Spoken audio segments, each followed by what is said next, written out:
Nityanandam Paramasukhadam Kevalam Jnanamurtim Dvandvatitam Gagana Sadrisham Tattvamasyaadilaksham Ekam Nityam Vimalamachalam Sarvadhi Sakshibhutam Bhavatitam Trigunarahitam Satgurum Tam Namami. Welcome to Nityananda Yoga, where we transcend the limits of conventional practice and dive deep into the source of our being, drawing from the original source of yoga itself. Today, we're embarking on a journey of a simple 308 asanas, the Dvitiya Vinyasa Krama. But it's not just about contorting the body or mastering complex postures. It is about connecting in oneness with the cosmos. Your body will be like wax, moldable and pliable. Today, as we embark on this journey, shed the notion of limitations. Forget the boundaries imposed by your bone and flesh. Instead, recognize yourself as the very source material of the cosmos, the consciousness from where we all come from. With each movement, you will not just be stretching muscles, you will be reaching into the depths of your consciousness. Visualize yourself as a sculptor, crafting your form with intention and precision. Want to grow 4 inches taller by the end of this session? Believe it, for your body is a wax waiting to be molded as per your intention.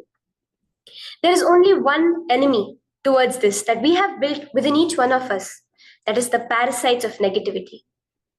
Every muscle you have built in the moment of anger, of anxiety, of pain, of incompletion becomes the boundary of your consciousness. Today, we embark on a journey to detoxify ourselves, make us experience our original nature as divine. So as we go through these 12 components, which is so unique to Nityananda Yoga, from the original source, the Vedas and Agamas, remember, you are not bound by limitations. You are the creator of your reality. Embrace your true nature. Let us sculpt our beings into an epitome of strength, flexibility, and bliss. Welcome to a transformative experience like no other, Nityananda Yoga. There are 12 different components that consist Nityananda Yoga.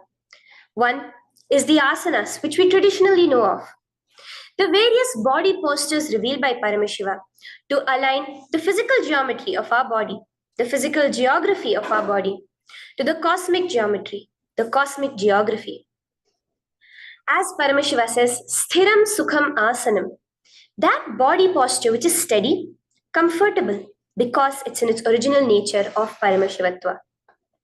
The second are the pranayamas, the various systematic breathing techniques that Paramashiva has revealed for each one of us, that connect us to the higher dimensions of the cosmos and increase the life energy within us.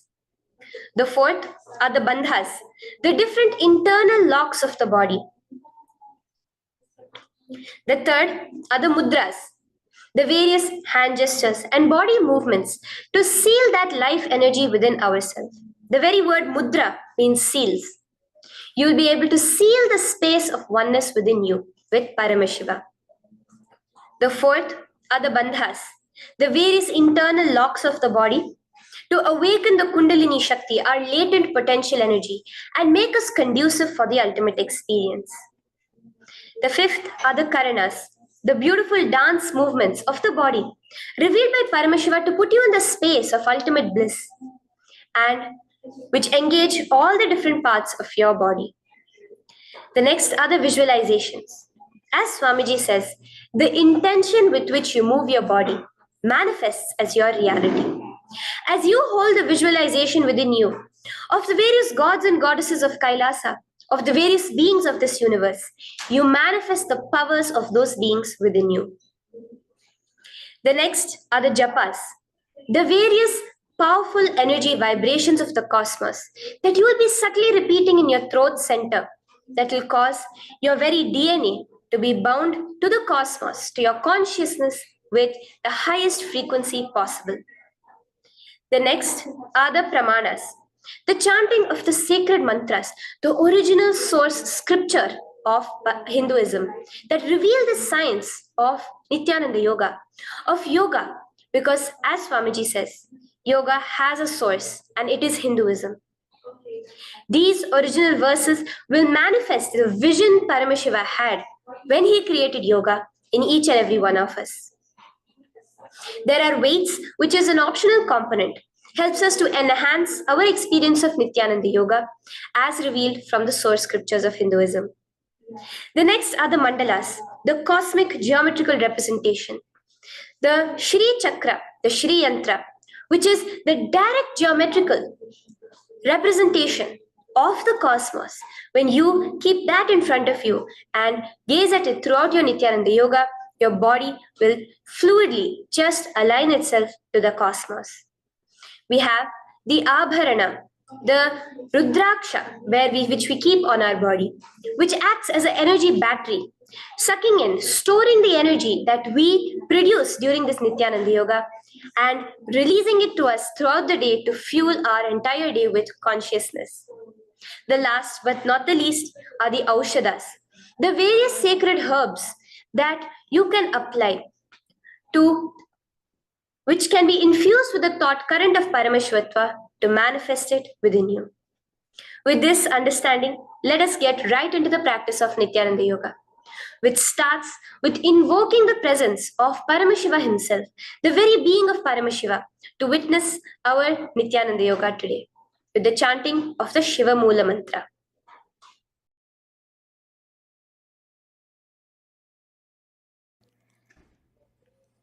Let us now chant the Shiva Moola Mantra 11 times internally.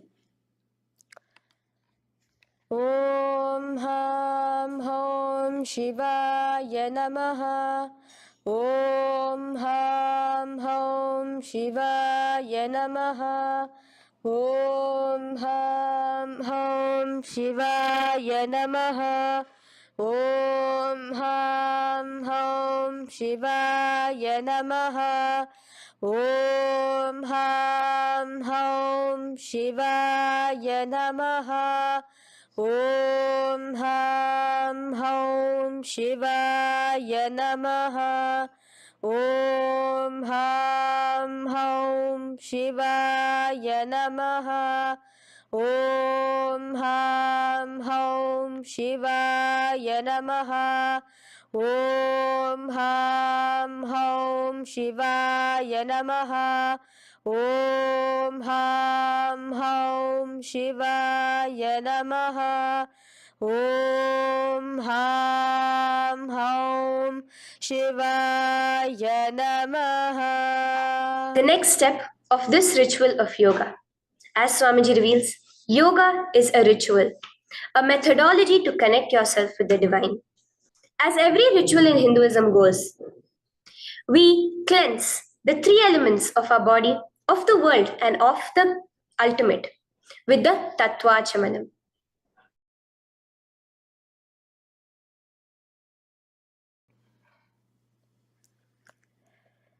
The next is the Tattvachamanam.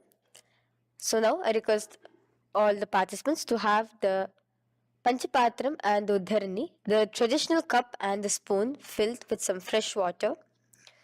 Now,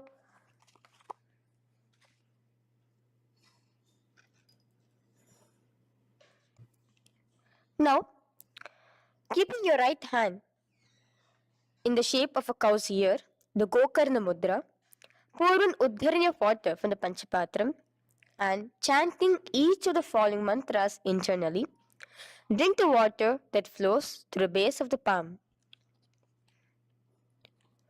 Om Atmatattvam Shodayami Svadha. Om Vidyatattvam Shodayami Svadha. Om Shivatattvam Shodayami Svadha. Wash your right hand with water from the Panchapatram. Now, chanting the following mantra internally, wipe the upper and lower lips twice using the base of the right hand thumb, moving the hand from right to the left of the lips. Om Ham Hridayaya Namaha. Wash your right hand with water from the Panchapatram. Now, with the tips of right hand index, middle, and ring finger, touch above the upper lips and below the lower lips. Wash your right hand with water from the Panchapatram. Now, with the tips of right hand index finger and thumb joined together, touch your right nostril, left nostril. With the tips of right hand ring finger and thumb joined together, touch your right eye, right ear, left ear. Wash your right hand with water from the Panchapatram. Now, with the base of the right hand thumb and little finger, touch the navel, right chest, left chest. With the right hand, fingertips together, touch the top of the head, right shoulder, left shoulder, and your heart center. With that, we have the Sankalpa. The Sankalpa, the manifestation of our conscious intention. What is it today each one of us want to manifest through Nityananda Yoga? Hold that in your inner space. Through this conscious intention, which directly happens with the blessings, with the grace of the Supreme Pontiff of Hinduism, Bhagavan Sri Nityananda Paramashivoham, you will just see your intention manifesting as reality.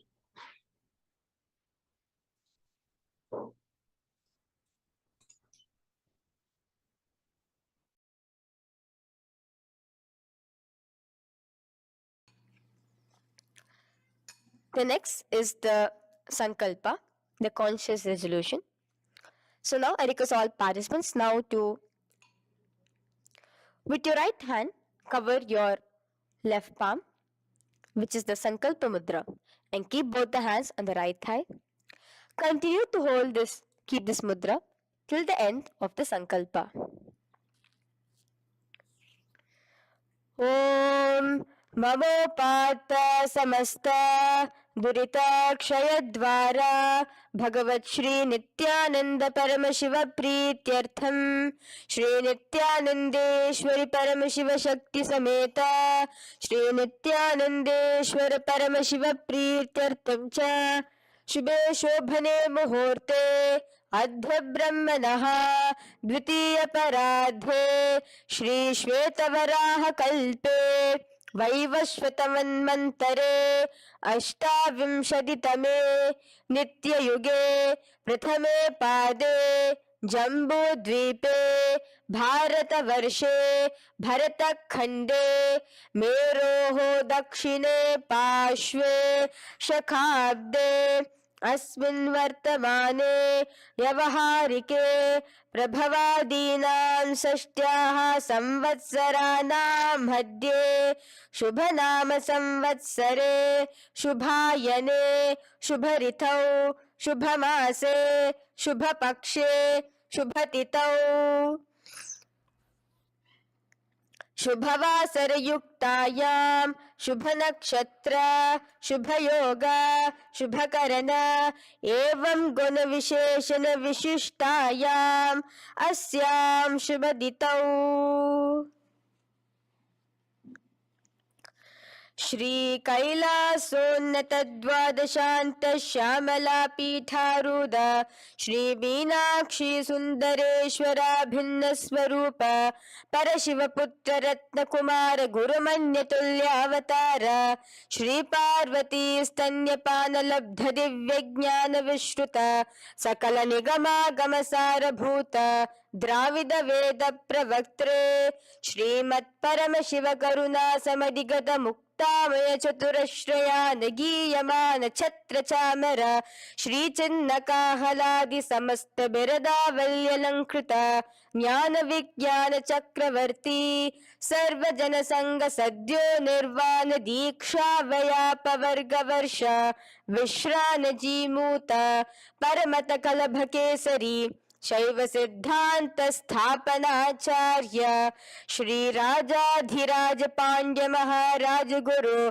क्षपन शाक्यादि महांधकार निवारण ज्ञान भानु वीक्षण नरहार ध्वजोच्छेदन पूर्वक श्रीमद वृषभध्वज स्थापक शैव समय कर्त्रे सर्वज्ञ पीठारूढ़ श्री जगद्गुरु श्री ज्ञान संबंध देशिक स्वामी वागीश सुंदर माणिक्य वाचक स्वामिनाम अवतार भूत श्री ज्ञान संबंध स्वामी पुनरुद्धृत श्यामला पीत सर्वज्ञ पीत तृणवद्युत्तर द्विशततम गुरु महासन्निधान अरुणगिरि योगीश्वर परंपरागत अरुणाचल सर्वज्ञ पीठ गुरु महासन्निधान कैलास परंपरागत कांची कैलास सर्वज्ञ पीठ त्रयष्टम शतोत्तर द्विशततम गुरु महासन्निधान नित्योत्सव नित्य मंगल नित्य कल्याण नित्य रजित कैलास परंपरागत आदि कैलास नित्यानंद पीठ महासंस्थान महासिंहासन पीठ कर्त्रे साक्षात् श्री परम शिव समुद्भूत कैलास परंपरागत वैवस्वत मुनि इक्ष्वाकु हरिश्चंद्र भगीरथ श्रीरामचंद्र सूरसेन इत्यादि अनवच्छिन्न सार्वभौम चक्रवर्ती परंपरागत चतुष्षष्टि योगिनी मंडित चतुष्षष्टि संप्रदाय प्रवर्तक मनुधर्म शासन सूर्यवंश प्राप्त सर्वज्ञ पीठ सुरांगी साम्राज्य मूढ़ाभिषिक्त चूड़ामणे साक्षात् श्री परम शिव समुद्भूत कपिल महागुरु पुनरुद्धृत महानिर्वाणी पीठ अष्टोत्तर सहस्र श्री महामंडलेश्वर साक्षात् श्री परम शिव समुद्भूत श्री महागणपति समारंभ अनवच्छिन्न पीताधीश्वर गुरु परंपरा प्राप्त अतल पीता अष्टोत्तर सहस्रतम अष्टोत्तर सहस्र श्री अतल पीताधीश्वर धर्म मुक्ति स्वर्गपुर स्वर्ण पीता त्रयोविंश गुरु महासन्निधान कैलास परंपरागत आदिपीठ सर्वज्ञ पीठ जगद्गुरु श्री कैलास पुनरुद्धारक श्री कैलास परमाचार्य श्रीमत् परमहंस परिव्राजकाचार्य वर्य सच्चिदानंद प्रणव स्वरूप श्रोत्रिय ब्रह्मनिष्ठ श्रीमद् जगद्गुरु श्रील श्री भगवत श्री नित्यानंद परम शिव श्री ज्ञान संबंध देशिक परमाचार्य स्वामिनां प्रीत्यर्थम तेषां पादारविन्दयोः भक्ति सिद्ध्यर्थम गुरु कृपा कटाक्ष सिद्ध्यर्थम क्षेम स्थैर्य वीर विजय आयुरारोग्य ऐश्वर्यानाम् अभिवृद्ध्यर्थम धर्मार्थ काम मोक्ष चतुर्विध फल पुरुषार्थ सिद्ध्यर्थम समस्त दुरितोपशांत्यर्थम समस्त मंगलावाप्यर्थम भगवत श्री नित्यानंद परम शिव प्रसादेन सकुटुंबस्य ज्ञान वैराग्य जीवन मुक्ति प्राप्त्यर्थम भगवत श्री नित्यानंद परम शिव कृपा कटाक्षेन पूर्ण आरोग्य युक्त दृढ़गात्र यौगिक शरीर सिद्ध्यर्थम परम शिव शक्ति आविष्करणार्थम नित्यानंद योगाभ्यासं करिष्ये. Now wash your right hand with water from the Panchapatram. Om Apaupasprisya. Now, let's get started with the asanas. Okay? Sit first in a cross-legged position on the ground in Sukhasana. Bring your hands into the Bindu Mudra with your thumbs and index fingers touching each other. Place it on top of your knees. Here we have the Kumbhaka, the pranayama of Samana Kumbhaka. As you inhale and exhale, visualize flames licking up your spine. Do the bandhas, the locks, the Mahamudra Bandha, all three of the bandhas, where you are doing the Jalandhara Bandha, tucking in your chin to your chest, the Udyana Bandha, sucking in your stomach, and the Moola Bandha, clenching your perineum. For the first set of asanas, we have the japa Soham, which you'll be repeating in your throat center. As you do Sukhasana, visualize Lord Shiva in your inner space. The next asana is Parvatasana. Now, from the seated position, bring both your feet to the opposite thighs. Clasp your hands together in front of your heart center in the Anjali Mudra and raise it above your head. Keep your hands as straight as you can. Continue the Samana Kumbhaka and the Japa of Soham. Remain with all the three bandhas, the chin to your chest in Jalandhara Bandha, the stomach tucked in Udyana Bandha, and the clenched perineum in Moola Bandha. Here, visualize yourself as Mount Kailash. The next asana is Hali Pavasana. Now slowly bring your feet together in front of your body as you stretch it out a little further away. Now bring your hands behind your back and clasp the left hand by your right. Lean forward, placing your forehead on the ground as you continue to engage all the three bandhas. Here, gaze at your nose. Visualize Swamiji, the Supreme Pontiff of Hinduism, in your inner space. Now, in a similar position from Hali Pavasana, just release your hands, slightly get up and bring your hands in front of your body. Place them on the ground, cupping your hands, making a hollow in Nagi Pavasana. Visualize yourself as a snake, gazing at your nose. Continue the japa, the pranayama, and all three bandhas engaged. Now, raise up. This is Kokilasana. Hold your big toes with your index and middle finger in the Prana Mudra. Stretch your legs straight out and upwards. Cross it into Padmasana. Bring it to your opposite thighs. Lean forward and down onto your elbows. Again, tuck your chin into your chest, suck in your stomach, and clench the perineum in the Mahamudra Bandha. Visualize yourself as a bird in Kokilasana. The next is Neti Asana. Now, raise up again. Bring one ankle to the top of the opposite knee. Hold the elbows with your hands. Hold the respective elbows with the opposite hands. Again, engage all the three bandhas and rotate your arms in a circular motion. Keep the spine completely straight and gaze towards your nose. Visualize Swamiji, the Supreme Pontiff of Hinduism, in your inner space. Next is Gajasana. Press your hands onto the ground.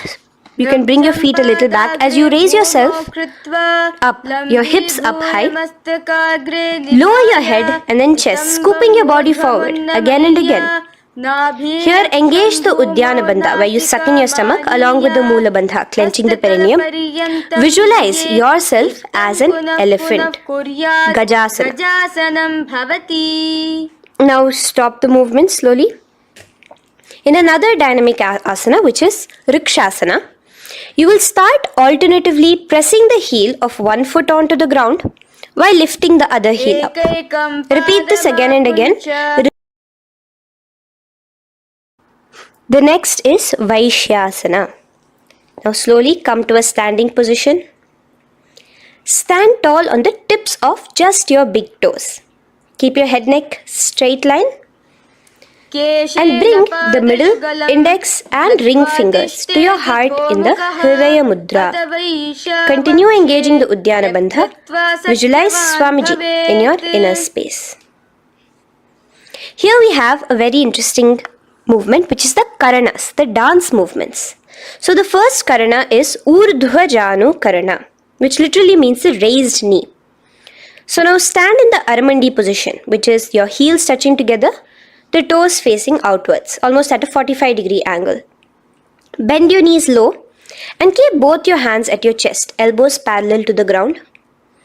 Twist one knee towards the center of your body. Raise it up, back across the body back to the original position. Simultaneously with the leg movement, follow it with your respective hand, up and across the body. Repeat this alternatively on both sides. Now, in Balalingasana, come back to a standing position straight and interlace your fingers from outside in. This is the Sarva Vashankari Mudra. Hold on to your knee, pulling it up towards your chest. Pull it tight. Continue to keep your spine straight. Engage all the three bandhas, the Jalandhara Bandha, the Udyana Bandha and the Moola Bandha. As you are holding your knee, visualize yourself holding, caressing a baby. Balalingasana. The next asana is Pada Pidanasana. Now the same foot which is raised, clasp it with your hands and pull it behind towards your body, holding it with both your hands. Again, engage all the three bandhas, standing tall. Visualize Swamiji, the Supreme Pontiff of Hinduism, in your inner space.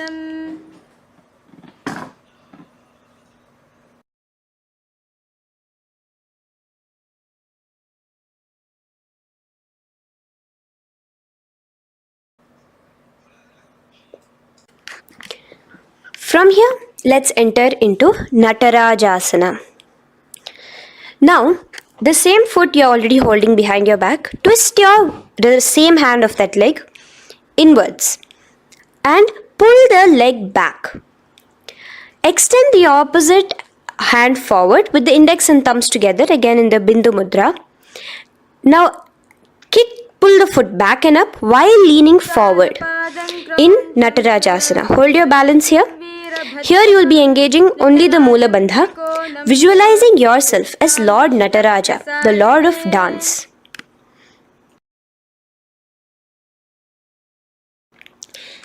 Now again let's repeat Balalingasana on the other side with the other leg. Pull it up towards your chest with the hands in the Sarva Vashankari Mudra. Engage all the three bandhas as you visualize yourself holding and caressing a baby. Now pull your foot back into Pada Pidanasana on the other side. Remain with all the three bandhas engaged. Visualize Swamiji in your inner space. And lean forward. Now, hands stretched in the Bindu Mudra into Natarajasana. Balance there as you visualize yourself as Lord Nataraja. Now, come back to a standing position. Release your leg. Gain your balance. As we enter into the Ardharechita Karana. Now again bring yourself to the Aramandi position, heels together, toes pointed outwards and knees bent. Now from this position, bring your right foot onto the tips of the toes behind the left heel. The heel should be up. Bring your left hand towards your chest, parallel to the ground again, and extend the right arm out and wide like a pendulum. Bring it back towards your chest. Now while your arm is swinging, remember to move your fingers one by one inwards towards the palm and then outwards. Now place the right hand over the nose. Uncross your ankles. Let's do this on the other side also. Cross the left ankle behind and stretch the left hand out like a pendulum.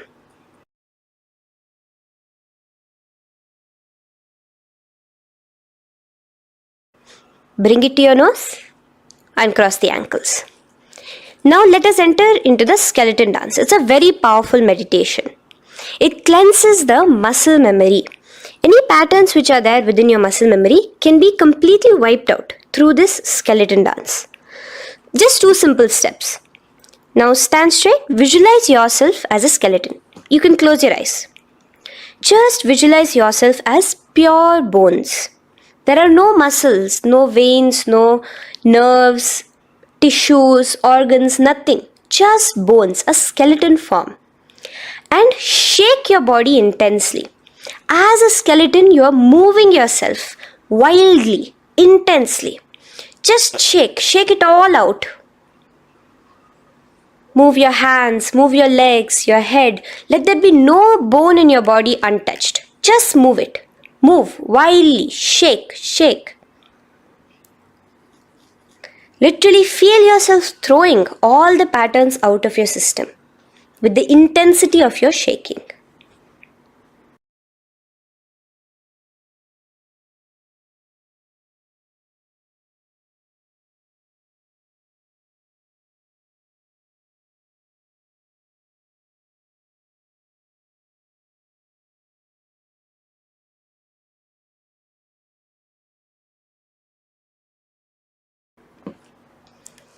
Now slowly calm down. Take a few steps, gain your breath back. That's a powerful meditation we did. Let us do the next karana. Again, come back to a standing position. Do the aramandi. Your toes outwards, knees bent with your feet together. Now here, raise your hands above your head. Keep your palms completely straight and cross the wrists with the palms facing forward and the back of the hands outward. Now from the crossed wrists, uncross the wrists, spreading your arms out wide while you turn your hip towards the side. Turn by the waist sideways. Bring your hands back over the head and turn on the other side. Repeat this on the other side. Do it again. Let's twist out. Come back to the middle and twist out again. This is the Kati China Karana. Now stand tall. Raise your hands above your head. Bring yourself to the top of the tip of your toes. Let your hands face each other parallel to the ears. You're tall, pushing yourself, stretching yourself. Again, engage all the three bandhas. Tucking in your chin to the chest, sucking in your stomach and clenching your perineum. Visualize yourself as a palm tree. We have the japa changing over here where you will be repeating Shivoham in your throat center. Tadasana. Now, as we enter into Uttanasana, relax and lean forward, bringing your hands on by the ground next to your feet. Keep your palms flat on the ground. Try your best. Engage all the three bandhas. Remain with all the three bandhas engaged as you visualize Swamiji, the Supreme Pontiff of Hinduism himself, in your inner space. Now jump your feet back into Tarakshvasana, coming to a plank position. Keep your hands shoulder width apart. Be steady there. Chuck in your chin to your chest in the Jalandhara Bandha as well as engaging the Moola Bandha. Now rotate your head while in the Jalandhara Bandha from shoulder to shoulder, side to side. This is Tarakshvasana. Visualize Swamiji, the Supreme Pontiff of Hinduism, in your inner space. Yes. Now lay flat onto the ground in Bhujangasana. Lower your entire body down. Now point your toes backwards. Keep your hands by the side of your chest and push yourself off the ground. Remember to use the strength of your lower back to hold yourself up. Open your mouth wide. Inhale through the hollow of your throat and exhale through your nose. This is the Bhujangani Mudra. In Bhujangasana, you will visualize yourself as a cobra. Now come back into a plank position. So you can tuck in your toes and come back into a plank position. In Shashasana, alternate bringing one knee towards your chest, back and forth. So you'll bring one knee front, push it back and bring the other knee. Repeat this again and again. Do the Sahaja Kumbhaka. Simple breathing in, breathing out. Engage the Moola Bandha, clenching your perineum. Visualize Swamiji, the Supreme Pontiff of Hinduism. Okay. Now place your legs back into the plank position as we enter into Rathasana. Again, bring one foot between your hands and alternate jumping one foot back and bringing the other foot forward simultaneously. Again and again. Continue the Sahaja Kumbhaka and the Moola Bandha engaged as you visualize yourself as a chariot, a Ratha, in Rathasana. Now, into Veerabhadrasana. remain one leg in between your hands. So as you jump, one leg comes between your hands, stop in that position, one leg stretched back, and raise yourself up into a standing position. So the front foot will be pointing forwards and bent at a 90-degree angle. The knee will be bent at a 90-degree angle. The other leg, which is extended back, the foot will be pointed sideways at a 45-degree angle. Now raise your palms, hands up, parallel beside your ears. Do the Uddiyana Bandha along with the Mula Bandha, pulling in your stomach in. Gaze towards your third eye as you visualize yourself as Lord Veerabhadra. Now relax down, switch your legs around, and let us do Veerabhadrasana on the other side. Stretch your hands up, gaze towards your third eye, suck in your stomach in the Uddiyana Bandha, and visualize yourself as Lord Veerabhadra. Okay, bring your feet together now. Let us move into Vrikshasana. Now stand tall, gain your balance here slowly. Bring one foot towards the inner thigh. Bring your palms together, raise them up above your head in the Anjali Mudra. Keep your elbows as straight as you can. Again, continue the Uddiyana Bandha, sucking in your stomach. Gaze forward, hold your balance, visualize yourself as a tree, the stability of a tree in Vrikshasana. Now, slowly bring your hands down. Now the foot which is in your inner thigh, bring it towards the opposite, to the root of the opposite thigh. Bring your hands in the Namaskar Mudra in front of your heart center together and visualize yourself here as Lord Garuda, just engaging the Mula Bandha alone here. This is Garudasana. Now let us repeat Vrikshasana on the other side. Slowly put your foot down. Bring the other foot to the inner thigh. Raise your hands above your head. Suck in your stomach in the Uddiyana Bandha and visualize yourself as a tree. Let's repeat Garudasana on the other side. Slowly bring the foot to the opposite thigh and lower your hands to be in front of your heart center. Release the Uddiyana Bandha, just engaging the Mula Bandha, clenching your perineum. Visualize yourself as Lord Garuda, the eagle vehicle of Lord Mahavishnu. Okay, bring both your feet to the ground now and spread them far apart from each other. Now keep one leg toes pointing forward and the other set of toes pointing sideways. Straighten your arms out parallel towards the ground. Bring your front arm down towards the front foot, beside your foot, while the other arm extends towards the sky. Visualize yourself as a triangle in Trikonasana. Now raise up and let's repeat Trikonasana on the other side. Switch the position of your legs around and go forward. The other arm raised towards the sky. Visualize yourself as a triangle. Now come back to a standing position. Bring your feet together. We are having another karana, the Nikuttaka karana.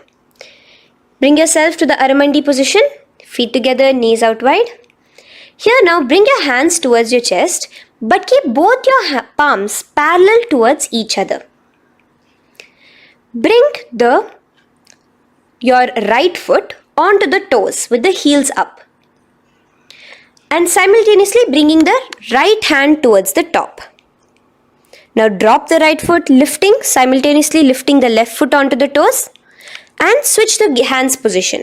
Now the left hand is on the top and the right hand is on the bottom. Repeat and let us do this repeatedly.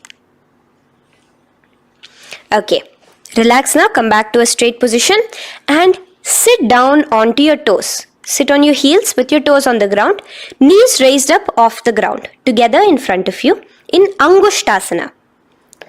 Bring your hands together in the Namaskara Mudra in front of your heart center.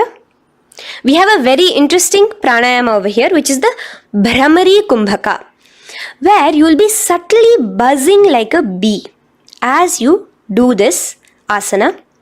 The japa we will be entering into is Sadashivoham. In Angushtasana, engage the Mula Bandha as you visualize Swamiji, the Supreme Pontiff of Hinduism, in your inner space. Now in the same position, slowly bring your hands to the ground. Balance yourself as you stretch one foot forward, sitting on the heel of one foot and the other foot stretched forward, toes pointed upwards. Bring your hands to the Vara Mudra, just the tips of the finger on the ground while the palm faces forward, both your hands. Continue to engage the Mula Bandha, clenching the perineum as you visualize Swamiji, the Supreme Pontiff of Hinduism, in your inner space. Now, stretch, the leg is stretched forward, right? Stretch the same hand, the respective hand forward and clasp onto the big toe of that foot in the Prana Mudra with your index and middle fingers. The other hand, bring it to the back of the respective heel in Vidhunanasana as you visualize Swamiji in your inner space. Okay, bring your 2 feet back together as we repeat Saurasana on the other side. Stretch your left leg forward now. Palms in the Vara Mudra on the ground. Visualize Swamiji in your inner space. And lean forward into Vidhunanasana on the other leg. Clasp your toes. Bring the other hand to the back heel. Continue to visualize Swamiji.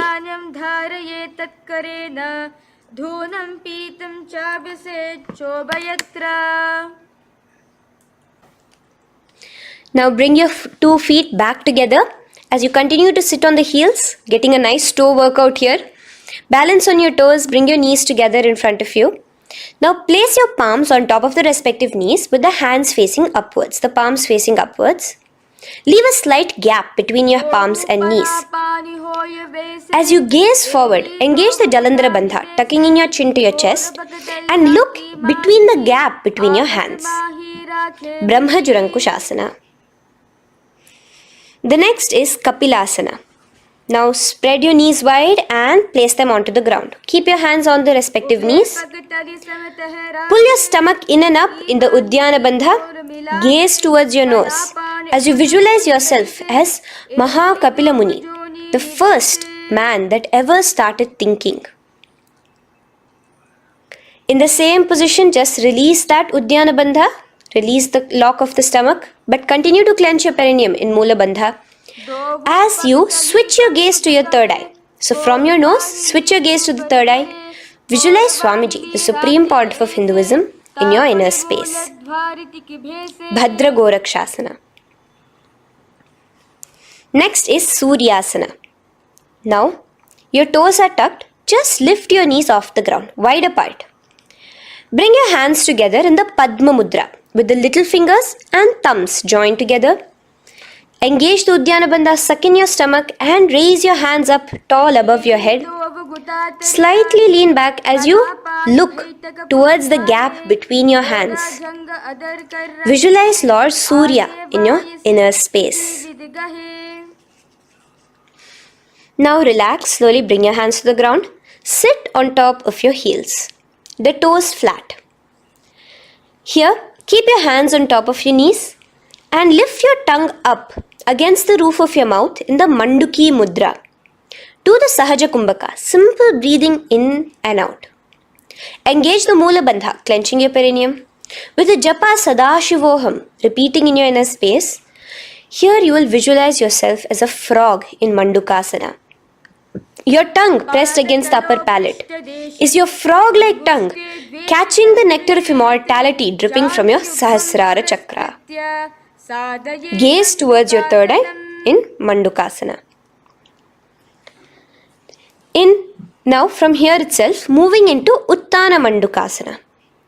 Just bring your hands to the opposite shoulders, remaining in the same seated position. Continue with the Uddiyana Bandha engaged, gazing at your third eye. The Manduki Mudra, tongue pressed against the top of your palate, visualizing yourself as a frog in Uttana Mandukasana. Slowly bring your hands out from behind your back. Now slightly raise up and cross your ankles behind you. Sit on top of your crossed ankles. Keep your knees wide and your fingers spread on the top of your knees, both your hands. Open your mouth wide and stick out your tongue, exhaling forcefully. Gaze at the tip of your nose. Repeat this several times because you're visualizing yourself as a lion in Simhasana. The next asana is Bhadrasana. Now you can release yourself and uncross your ankles. Just keep your toes crossed behind you. Again, sit on top of your heels, keeping your knees wide apart. Cross your hands behind your back, hold on to the big toes in the Prana Mudra with your index and middle fingers. Apply the Jalandhara Bandha, tuck in your chin to your chest along with the Mula Bandha, sucking in your perineum. As you gaze towards your nose, here, resume the Brahmari Kumbhaka, buzzing like a bee subtly in your inner space as you visualize Swamiji, the Supreme Pontiff of Hinduism, in your inner space. Now, bring your hands out from behind you. As you bring yourself to a squatting position. Keep your feet flat onto the ground as close together as possible, but your knees opened wide. Bring your body in between your knees, your torso in between your knees, and take your arms in and around your knees towards the back, clasping your fingers, interlacing your fingers behind you in the Parashu Mudra. Gaze towards your nose. Visualize yourself as a crow in Kakabhusandiya Asana. The next asana is Kani Pavasana. Unclasp your hands and place them flat onto the floor. Keep them shoulder width apart for good balance. Now, slowly bring your knees to the back of your arms, above the elbows. Lean your chin forward and down. Keep your gaze steady as you lift your feet off the ground. In Kani Pavasana, visualize Swamiji, the Supreme Pontiff of Hinduism, in your inner space. Now in the same position, slowly lower your head to the ground and stretch your legs up high, forming a tripod between your two hands and your head in Kapali Asana. Gaze at your nose, continue the Brahmari Kumbhaka, continue engaging the Mula Bandha and the Japa of Sadashivoham. Visualize Swamiji in your inner space. The next asana is Parshva Mayurasana. Slowly bring your feet down. Yes, relax. And now squat on your toes with your knees together and twist your body. Place both the hands to one side of your knees. Now bring one of your elbows to the knee and the other of your elbows towards the hip. Lean onto your arms, balance, extending your legs out to the side. Gaze towards your third eye, visualizing yourself as a peacock. In Parshva Mayurasana, as you do the pranayama, the Rechaka Kumbhaka, let your exhalations be prolonged and your inhalations be slightly shorter. Now relax, bring your feet to the ground and bring your body to the other side of your knees. As you repeat Parshva Mayurasana on the other side, lean forward, stretch your legs, gaze at your third eye, visualize yourself as a peacock. Now let's do Bhairaganathasana. Now come again to a plank position. Place your hands down, stretch your legs back and bring one foot around your shoulder to be placed in between both your palms. Gaze at your third eye. Just engage the Mula Bandha, clenching your perineum. Here, this is Bhairaganathasana. Visualize yourself as Lord Kala Bhairava. Slowly bring your foot out and bring the other foot in between your palms, remaining in the plank position. Continue to visualize yourself as Lord Kala Bhairava in Bhairaganathasana on the other side. The next asana is Unmukha Pithasana. Now from the same plank position, bring your forearms onto the ground. Be steady as you walk your feet closer towards yourself, forming like a slight mountain. In Unmukha Pithasana, gaze at your third eye. Continue the Rechaka Kumbhaka. Visualize Swamiji in your inner space. The next asana is Vashishthasana. Now, just raise yourself onto one of your hands. So, release your forearms off the ground and raise yourself onto your right arm. And keep your body completely parallel to the ground as you raise your left arm straight above your head. Visualize yourself as Rishi Vashishta as you do the Vashishthasana. Gaze towards the hand on the top. Now slowly bring that hand down. As you switch the hands, bringing your right hand up towards the sky. Balance there, completely straight on your toes. As you visualize yourself as Rishi Vashishta, the Guru of Bhagavan Sri Rama. Now, bring your feet forward into Anjani asana. So here you will be sitting on your hips with your legs pointed forward and sit on top of your hands. So keep your palms facing upwards and sit on both your palms as you tuck your elbows into your body. Do the Rechaka Kumbhaka, continue the Rechaka Kumbhaka. Engage the Jalandhara Bandha, tucking in your chin to your chest, gaze at your nose, visualize yourself as Lord Hanuman in Anjani asana. Now, slowly release your hands from under your body as you lean forward into Paschimottanasana. Clasp your respective toes with your index and middle finger. Lean forward and down, bring your elbows to the ground, your forehead towards your knees. Engage all the three bandhas, the Mahamudra Bandha. As you visualize Swamiji, the Supreme Pontiff of Hinduism in your inner space, with a new japa, Mahasadashivoham, starting here.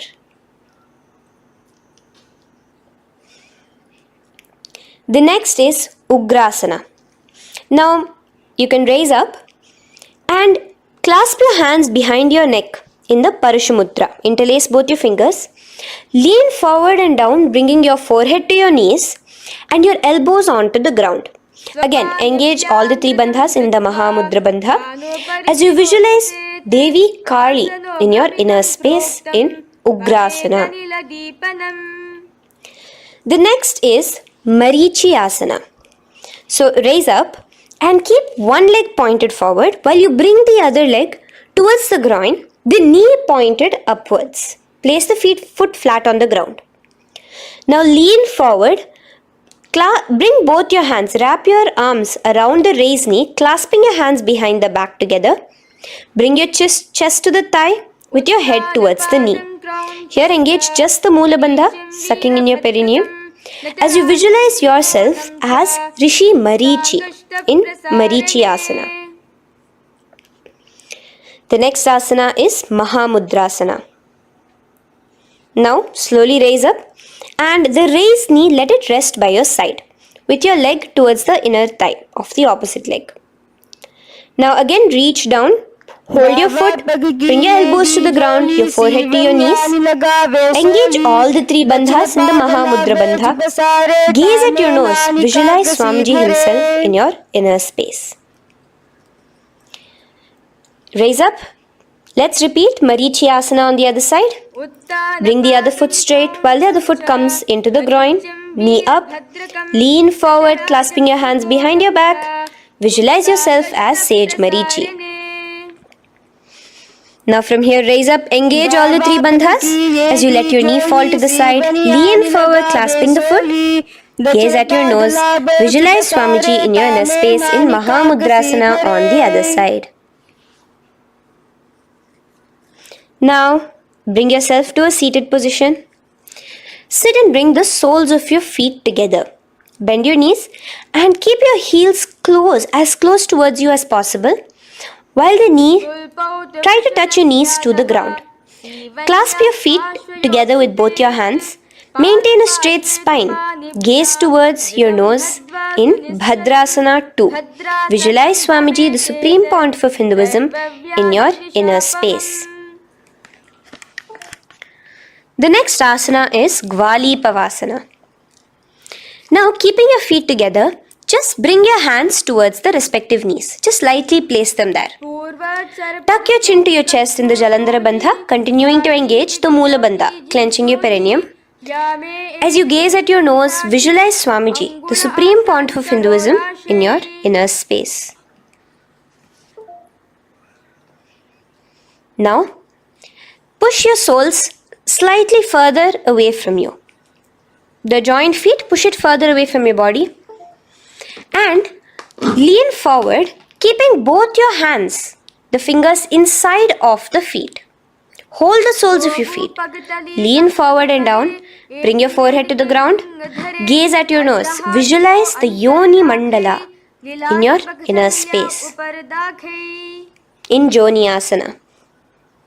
The next is Pavasana. Raise up. Stretch your arms out wide beside your body as you lean forward, your arms going over your knees. Bring your forehead to your feet. Continue to gaze at your nose. Visualize Swamiji, the Supreme Pontiff of Hinduism, in your inner space. Now, in Siddha Samadhi Asana, raise yourself up.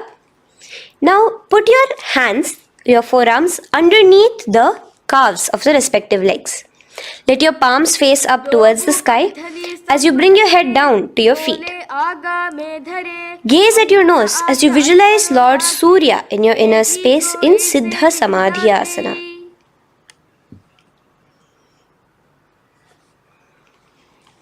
The next asana is Chiniki Pavasana. Raise up now. Bring both your feet together in front of you. Bring your feet back close to your body.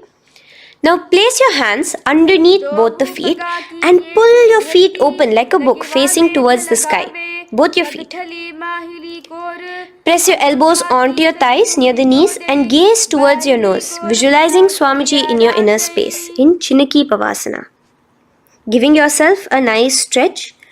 Now release your feet and bring your hands to the respective knees. Gently push down on your knees, pushing it towards the ground.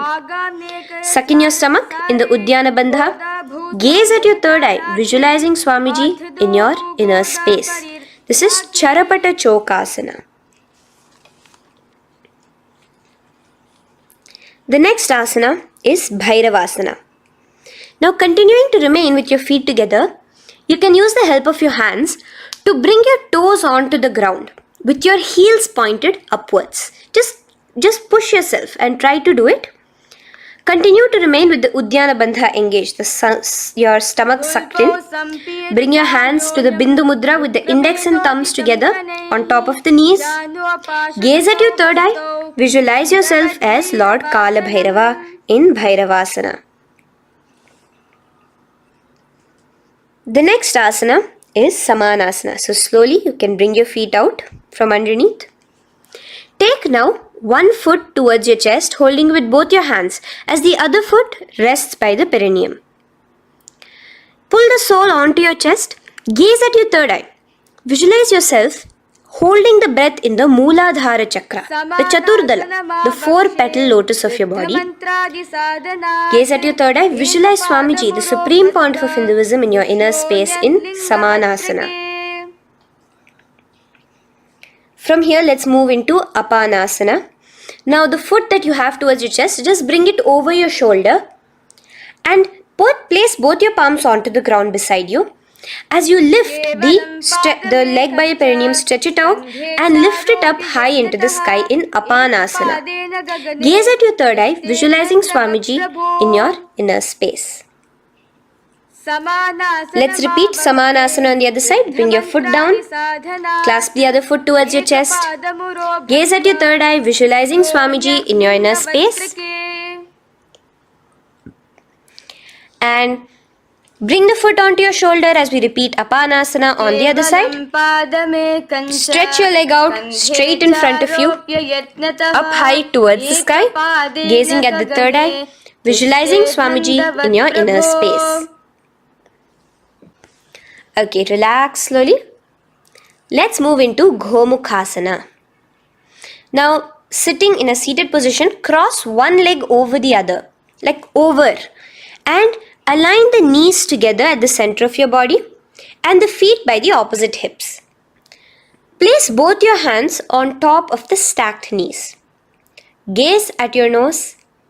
Here we have a beautiful pranayama, very cooling pranayama, which is the Sheetkari pranayama, where you will be inhaling through your clenched teeth with your tongue pressed against behind your teeth and exhaling through your nose, creating a hissing sound. The japa will be for the next sequence of asanas. Om Nityanandoham. Visualize the face of a cow in Gomukhasana. Now keep your knees crossed. From the knees, bring your hands towards the respective toes on the side of the body. Clasp the big toe in Pranamudra. Suck in your stomach in the Udyana Bandha. Visualize yourself as Rishika Anasuya in Anasuyasana. Now in Anusuyasana 2, just bring your hands behind your back, clasped together, interlaced fingers in the Parashamudra. Lean forward and down. Try to bring your nose to touch the ground in front of you. Just visualize yourself as Rishika Anasuya and gaze at your nose. Anusuyasana 2. Raise yourself up now. Now bring one foot towards the perineum, knee resting on the ground. Raise your other foot with the foot in front of the lying down foot, knees pointed upwards towards your chest. Place your hands on the respective knees. Keep your spine tall, chest out. Gaze at your nose. Visualize yourself as Lord Garuda, the eagle vehicle of Bhagavan Mahavishnu. Garudasana 2. From here, moving into Naradasana. Now, keep both your hands, bring both your hands behind your neck and clasp them in the Parashamudra. Interlace your fingers behind your neck. Twist outward of the raised knee. Just keep your whole body outside of the raised knee. Gaze towards your third eye, visualizing yourself as Devarishi Narada in your inner space. From Naradasana, let's enter into Matsya Pithakasana. Place one foot on the top of the opposite thigh. Wrap your respective arm across the knee, holding on to the opposite shin. Extend the opposite hand straight. Hold on to the respective toe with the index and middle fingers in Prana Mudra. Gaze towards your nose. Visualize Matsyavatara, the fish form of Bhagavan Mahavishnu in your inner space in Matsya Pithakasana.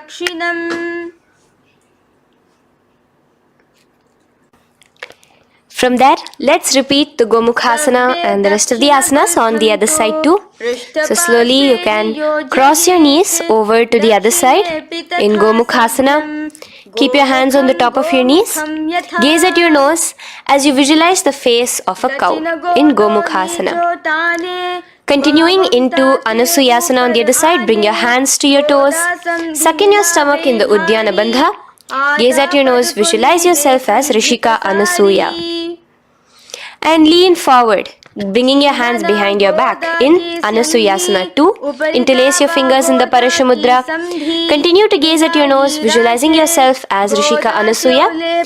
As you relax the Udyana Bandha, just clenching the Mula Bandha alone. Raise up, bring your feet together in front of you as we enter into Garudasana 2. Place your hands on the respective knees. Stay straight. Visualize yourself as Lord Garuda as you gaze towards your nose. And twist your body out of the raised knee, hands clasped in the Parashamudra behind your neck. Gaze at the third eye, visualizing yourself as Devarishi Narada. And bring the foot to the opposite thigh as we enter into Matsya Pithakasana on the other side. Clasp your toe in Prana Mudra. Gaze at your nose, visualizing Matsyavatara, the fish avatar of Lord Vishnu in your inner space. Now let's enter into Matsyendrasana. Remaining in the same position with one foot on the opposite thigh, place the other foot on the ground on the far side of the other thigh. Twist. Bring your elbow outside the raised knee. Keep the raised arm by your neck. Turn backwards. Gaze towards your third eye. The other hand straight out. Visualize Matsyendranatha, the great Rishi and master of Hatha Yoga in your inner space. Just switch your hands around.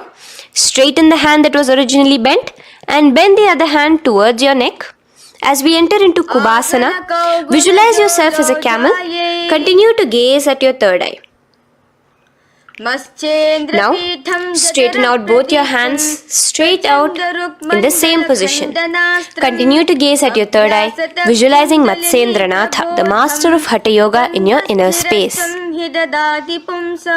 Now slowly take your foot off from the thigh. As we enter into Matsyendrasana on the other side, bring the other foot to the thigh. Place the other foot on the far side.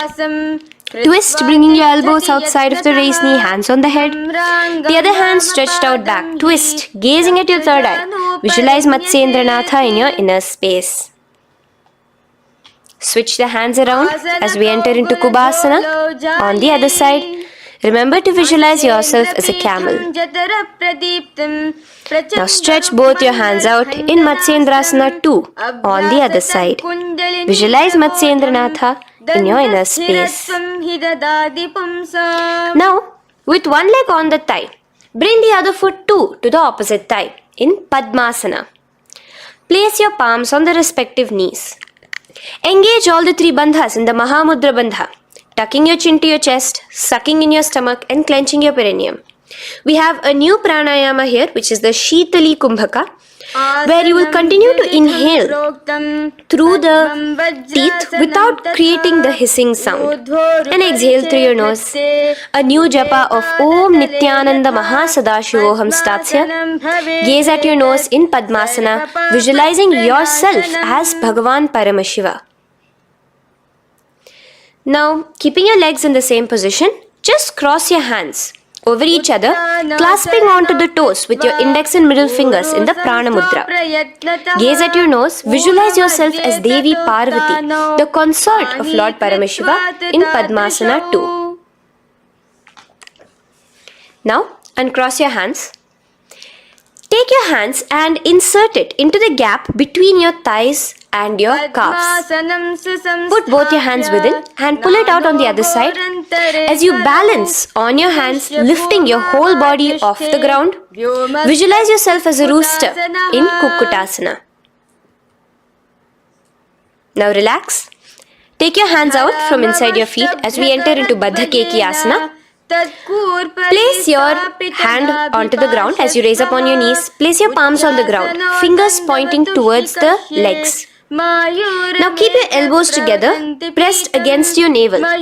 Slowly lean forward, balancing, and extend your knees off the ground, visualizing Swamiji in your inner space. In the same position, stretch your legs out behind you. In Mayurasana, visualize yourself as a peacock. Hold your balance. Relax now. Yes, relax flat onto the ground into Makarasana. Lay down completely flat. Keep your feet pointing outwards, far away from each other. Place your forehead on the mat. Interlace your fingers behind your neck in the Parashumudra. Just relax, visualizing yourself as a crocodile as we go back to the Sahaja Kumbhaka, the simple breathing in, breathing out. Just keep the Moola Bandha alone engaged.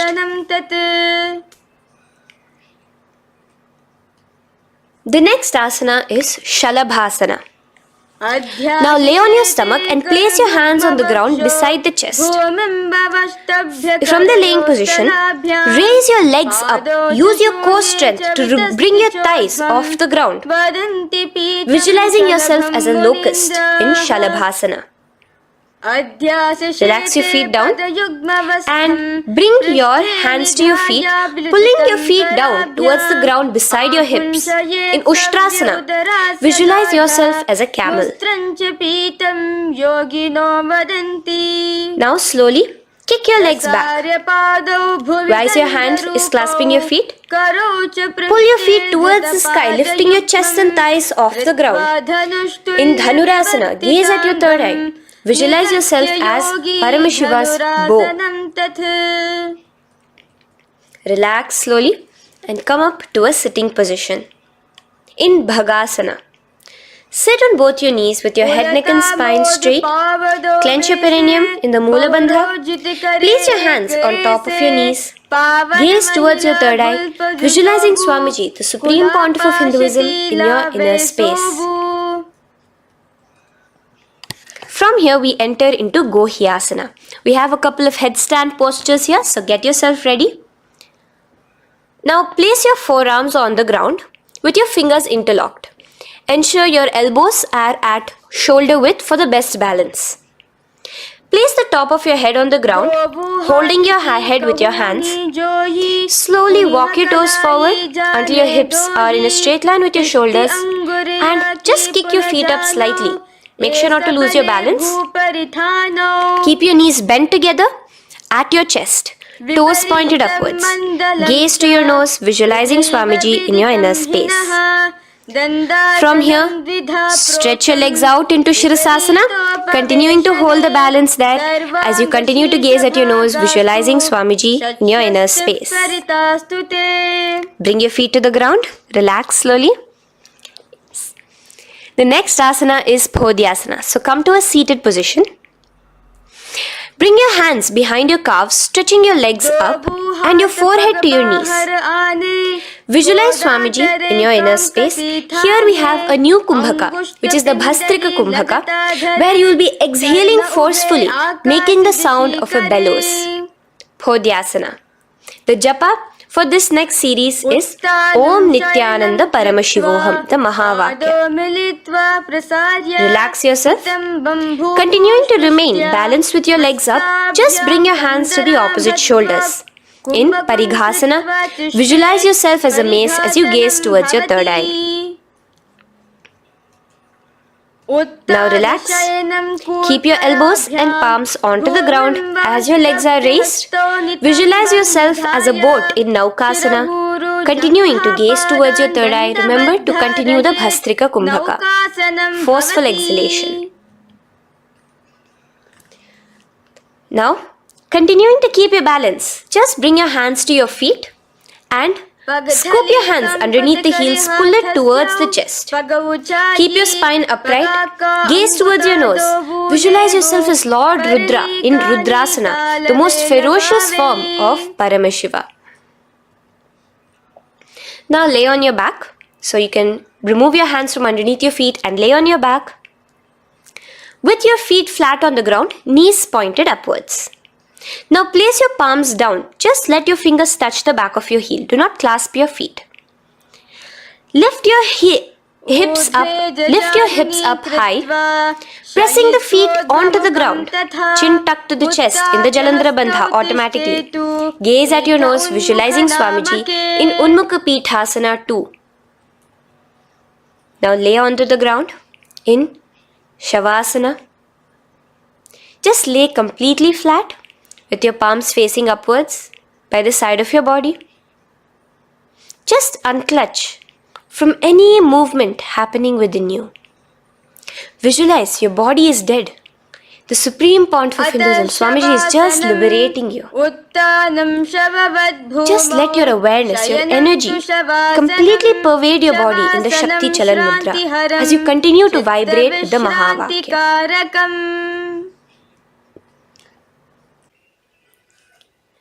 Roll over to one side and come to a seated position. Feel the life entering your body back. In a seated position, let us get continued with the sequence. We have 200 asanas more to go, starting with Yatha Sanishtasana. In Yatha Sanishtasana, sit in any posture you are completely comfortable in, bringing your hands into the Bindu Mudra with the thumbs and index touching. Start off with the Samana Kumbhaka. As you're inhaling and exhaling, feel flames licking up your spine. Clench your perineum in the Moola Bandha with the japa Om Nityananda Paramashivoham for the remaining of the sequence. Visualize Swamiji in your inner space. From here, moving into Samasana, where you bring your feet to a cross-legged position. Keep your hands on your knees with the thumbs and index touching in the Bindu Mudra. Just inhale and exhale as you visualize Swamiji in your inner space. The next is Muktasana. Press your left foot against your genital region. Place the right foot on top of your left. Keep your hands facing downwards on top of your knees. Sit straight, gazing towards your nose. Visualize yourself as a sage liberated by Swamiji himself. Now, continue to remain in the same position as we go into Siddhasana, where your gaze will be switching from the nose to your third eye. Continuing to visualize Swamiji in your inner space, ensure the Moola Bandha, the perineum, is locked. In Siddhyasana now, Continuing the same position. Engage all the three bandhas. Sucking in your stomach, bringing your chin to your chest in the Mahamudra Bandha. Switch the gaze to the ground in front of you from your third eye. Visualize Swamiji in your inner space. Now, relax the Uddiyana Bandha and Jalandhara Bandha. Just keep the Moola Bandha, the perineum alone clenched, as we enter Rudrasana 2, where your legs will remain in the same position, just your hands alone, from resting on your knees, will turn around to the Bindu Mudra, the thumbs and index touching. Gaze towards the third eye, visualize yourself as Lord Rudra, the fierce dimension of Paramashiva.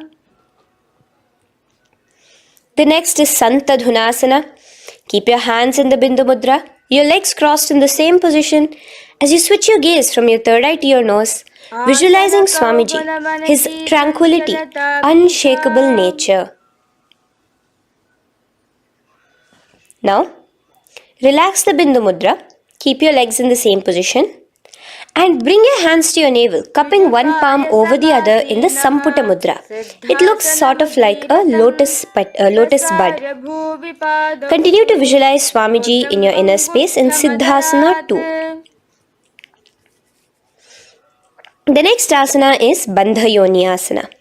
Maintaining one heel over the other in the same position of the legs, bring your hands to your face in the Shanmukhi Mudra. So just listen carefully now. Bring your little fingers beneath the bottom lip of both hands. Your ring fingers above your upper lip. Your middle fingers closing your nose, your nostrils. Your index finger covering your eyes. And your thumbs pressed into your ears. This is Bandha Yoni Asana, visualizing Swamiji in your inner space.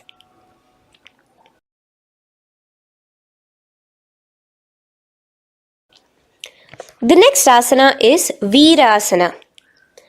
Now, you can remove your hands from your face and bring one foot onto the opposite thigh, and the other foot underneath the thigh. Keep your hands in the Bindu Mudra, thumb and index fingers together on the top of your knees as you embody the space and state of bravery, Veera, in Virasana. Now, changing the leg position again as we enter into Valmikasana. Keep your left heel on the right side of the generative organ, toes under the thigh. Keep your right foot on top of the left leg, toes by the knee. Again, bring your hands into the Bindu Mudra on top of the knees. Gaze towards your third eye. Visualize Rishi Valmiki, the poet, the first poet and author of Ramayanam. The next asana is Joni Mudrasana. So you're going to remain here as you switch your gaze to your nose, visualizing the Yoni Mandala, a beautiful formation, divine cosmic geometry, representing Devi, Shakti, a symbol of the creative energy of the universe in Joni Mudrasana. In the same position, switch your gaze to your third eye, continuing to visualize the Yoni Mandala in your inner space. Now, let's move into Bhadrasana 3. So bring your feet, the soles of your feet together, uncross them and bring them together in front of your body. Hold it with both your hands, pulling it against you. Push your knees down towards the ground. As you gaze at your nose, suck your stomach in the Uddiyana Bandha. Visualize Lord Veerabhadra in your inner space. Bhadrasana 3. In the same position, we are entering into Aghorasana, where your left hand will rest on top of the left knee, while your right hand comes towards your face. Now, do the Khechari Mudra, where you are bringing your tongue towards the upper palate, gazing towards your third eye. Now, with your right hand, cover your mouth, close the left nostril with your index finger, inhale through the right nostril. Close both the nostrils, hold your breath and exhale through the left nostril in the Abhyantara Kumbhaka. Repeat this on the other side. Visualize yourself as an Aghori, completely dedicated to Paramashiva in Aghorasana. The next asana is Kaneri Pavasana. So you can distance your feet a little away from your body. As you lean forward, place your elbows onto the soles of your feet and rest your chin on your palms. Gaze at your nose, suck your stomach in Uddiyana Bandha. Here, continuing with the Rechaka Kumbhaka, where your exhalations are prolonged than your inhalations, visualizing yourself as a female elephant drinking water in Kaneri Pavasana. The next asana is Parasana. So now, come to a seated position, raise yourself up and keep your knees raised. Bring your hands underneath your knees, between your calves and thighs, and clasp them together. Interlace your fingers in the Parashamudra in front of your navel. Lift your feet off the mat. Visualize Swamiji, the Supreme Pontiff of Hinduism, in your inner space as you gaze at your nose in Parasana. The next asana we'll be moving into is Gopi Chandasana. Now take your hands out from in between the feet as you let your feet rest on the ground. Take your hands out from underneath your calves. Interlace your fingers around the feet with the soles of the feet together and raise it up towards your chest. Rest your knee on top of your feet. Gaze at your nose. Embody the state and space of a king in Gopi Chandasana. The next asana is Udarasana. So now just quickly release your legs, bring your hands underneath your calves and hold on to your feet again from inside out, both your feet together. Bring your feet up to your chin, resting your chin on top of the interlaced fingers. Bring your feet to your chest, gaze at your nose, visualizing your body, the Supreme Pontiff of Hinduism, free from any defects in Udarasana. Now, in the same position, just lift your legs up towards your head. Let the top of your hands come towards the top of your head, your forehead. And this is Vishishtasana. Visualize yourself excelling in everything in this posture. Now, slowly relax. Keep your hands underneath your shins as you take your hands up to the shoulder, pulling your hand and interlacing your fingers behind your neck. In Bhujasana, visualize yourself as a cobra.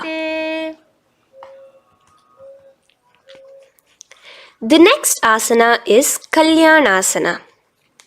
So in the same seated posture, bring your hands around from behind your neck, remove them and put them around your back, interlacing the fingers behind you. Gaze at your nose. Visualize yourself as a beautiful, auspicious goddess in Kalyanasana.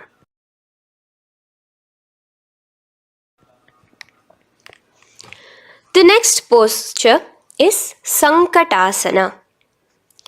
So now, uncross your hands from behind you. Release yourself completely onto the ground. Place your left knee on the mat and the left foot flat. Sit on top of your left foot, knee pointed forward. Raise your right leg on top of the left, bringing the right heel to the left hip. Place your hands on the opposite knees. Here, do the Ujjayi pranayama. As you inhale and exhale, make the sound of an ocean. Visualize yourself as a swan, a beautiful swan in Sankatasana. The next is Dhenukasana. Just in the same position, slide your left heel to the left hip. Keep your right knee on top of the left. Place both your hands on your right thigh. Visualize a cow in your inner space as you suck your stomach in the Uddiyana Bandha, Dhenukasana. Now slowly uncross your legs as we move into Matsyendrasana. Place the right foot on the left thigh, the left foot on the right knee. Bring your left hand behind your back, hold the right thigh. Twist a little bit. Place your right hand on your left thigh. Twist your body, gaze towards your third eye, visualizing Swamiji in your inner space. The next asana, Matsyendrasana 2, just untwist your body As you clasp the respective toes of both your feet with your hands, lean forward and down, bringing your forehead to the ground in front of your feet. Visualize Swamiji, the Supreme Pontiff of Hinduism, in your inner space. Raise up now. Keep your legs in the same position. We have the Guru Asana. Interlace your fingers together and place it over the topmost knee. Suck in your stomach in the Uddiyana Bandha, clench your perineum in the Moola Bandha, tuck your chin to your chest in the Jalandhara Bandha. As you engage all three bandhas, visualize Swamiji in your inner space. Let us now repeat Sankatasana on the other side. So, you can release your hands, your legs as you cross the other leg over. Visualizing yourself as a swan, remember to put your hands on the opposite knees. The next asana, Dhenukasana, repeating it on the other side. Slide your leg out, bring both your hands to the topmost knee. Suck your stomach in the Uddiyana Bandha. Visualize a cow in your inner space. Matsyendrasana again, repeating it on the other side. Bring your legs to the cross-leg position. Twist your body around as you gaze at your third eye, visualizing Swamiji in your inner space. Untwist as we enter into Matsyendrasana 2 on the other side. Hold on to your feet, bring your forehead to the ground, continuing to visualize Swamiji in your inner space. Slowly raise up and let us do Guru Asana on the other side. Engage all the three bandhas in the Mahamudra Bandha. Interlace your fingers, place it on top of your knee. Continue to visualize Swamiji, the Supreme Pontiff of Hinduism, as we do Guru Asana. Now, slowly uncross your feet and place them flat on the ground, knees towards the chest in Pashasana.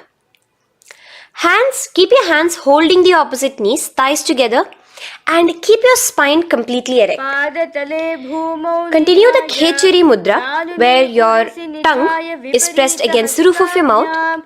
As you gaze at your third eye, visualize Swamiji in your inner space. Continue the Ujjayi Kumbhaka. As you breathe in and out, make the sound like an ocean.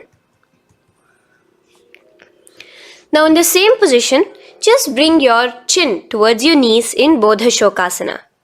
Lean forward, gazing at your nose, and visualize Swamiji, the abode of bliss in your inner space. Now raise up and bring your hands, uncross your hands, bring your hands underneath your knees, clasping the opposite elbows in Kurakatasana. Gaze at your nose, visualizing Swamiji in your inner space. Now, in the same position as Kurakatasana, just cross your ankles into Sumatiyasana. Toes pointed upwards. Gaze at the nose. Visualize the great sage and Maharishi Sumati in your inner space. The next asana is Dandasana. Extend your feet out straight in front of you. Keep your arms straight above your head. Interlace the fingers from inside out. Let your wrists point outwards. Engage the Mahamudra Bandha, all the three bandhas. As you gaze at your nose in Dandasana, visualize Swamiji in your inner space. The next is Arambhasana. Now keeping your legs straight, release the Jalandhara Bandha and the Uddiyana Bandha, keeping your perineum clenched in Moola Bandha. Lean forward and down. Hold your big toes in the Prana Mudra with your index and middle fingers. Head to your knees. Do here the Nadi Shodhana Pranayama. Inhale through the left nostril, hold and exhale through the right. Visualize Swamiji in your inner space. The next is Bhidokasana. So, slightly raise your body up and bring your hands underneath your knees, extending your knees slightly up. Keep your heels a bit apart from each other and clasp your feet. Bring your shoulders down, wrapping your hands around your legs. Gaze towards your third eye, visualizing Swamiji in your inner space. So from here, let's enter into Jalandhari Pavasana. So you can actually remain in the same position with your hands underneath your calves and just bring the soles of your feet together. You might want to bring your body closer. Place your head on top of your feet with the palms facing upwards on the ground. Gaze at your nose. Visualize Swamiji in your inner space. Now slowly bring your hands out from underneath and come to a seated position. Stretch your legs out as we enter into Urdhva Paschimottanasana. Here we have a new Kumbhaka, the Pratyahara Kumbhaka, where you will feel your breath coming from your Mooladhara Chakra up to the Brahmarandra above the Sahasrara. This is the Pratyahara Kumbhaka. In Urdhva Paschimottanasana, extend your legs out, lift one foot behind your neck and lean forward and down towards your foot, visualizing Swamiji in your inner space. Now, slowly, keeping your leg behind your neck, lay onto your back as we enter into Anantasana. Hold the foot from the top of the opposite hand. Visualize yourself as infinite, endless, eternal. Gaze at your nose in Anantasana. Just now, in the same position, roll onto your elbow of the hand holding the foot. Gaze at your nose, feeling in complete control like Swamiji in Ankushasana. Slowly remove the leg from behind your neck. Take a moment to stretch, relax. Lay on your back. Bring your knees towards your chest. Bring your hands around, encircling the thighs and the calves with your arms. Roll to the left and right in Drishasana, visualizing Swamiji in your inner space. The next asana is Urdhva Paschimottanasana. On the other side, let us repeat it. Raise up to a sitting position and bring the other foot behind your neck. Lean forward and down, clasping your foot. Repeating Anantasana on the other side, lay on your back, bring the opposite hand to the foot, gaze at your nose, and continuing to gaze at your nose, roll onto the elbow as we repeat Ankushasana on the other side. Now, you can release your foot and try to remain in the same position without removing the leg from behind your neck as you bring the other leg too to cross behind your neck with both your legs behind your head. Laying on your back, bring both your hands to clasp behind your back. Gaze to your nose, visualizing Swamiji in your inner space in Yoga Nidrasana. As we enter into Atmaramasana, in the same position you can uncross your hands from behind your back. Bring it up, continuing to keep it underneath the legs. Just clasp it behind your neck. So you can bring your legs out from behind your neck.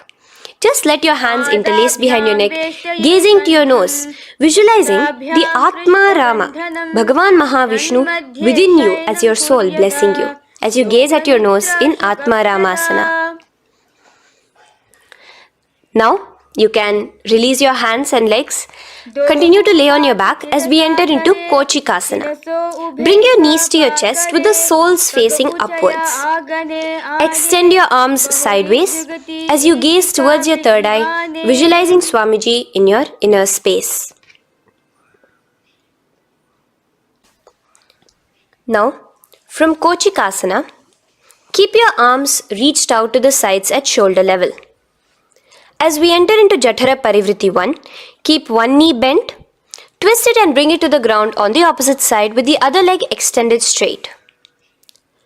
In Jatara Parivritti 2, keep both the knees bent to one side. And in Jatara Parivritti 3, keep both the legs straight to one side. Throughout this, keep your head looking in the opposite direction. And let us repeat this on the other side. You can bring your knees back to your chest. Let your legs out, go to the other side and do Jatara Parivritti 1, 2 and 3. The next asana is Dvipada Pitham.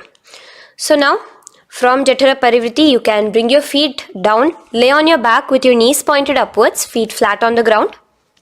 Extend your hands, holding your ankles. And lift your hips up. Engage the Jalandhara Bandha automatically as you raise your hips up, gaze at your nose, visualizing yourself as a bridge in Dvipadapitham. Now in Paryankasana, so you can lay back onto the ground and place your feet flat. Bring your arms over your head, placing the hands flat near your shoulders with the fingers pointing towards the feet. Lift your entire body up and off the ground in Paryankasana as you visualize yourself as sturdy as stone furniture. Lay back down slowly as you bring your hands out.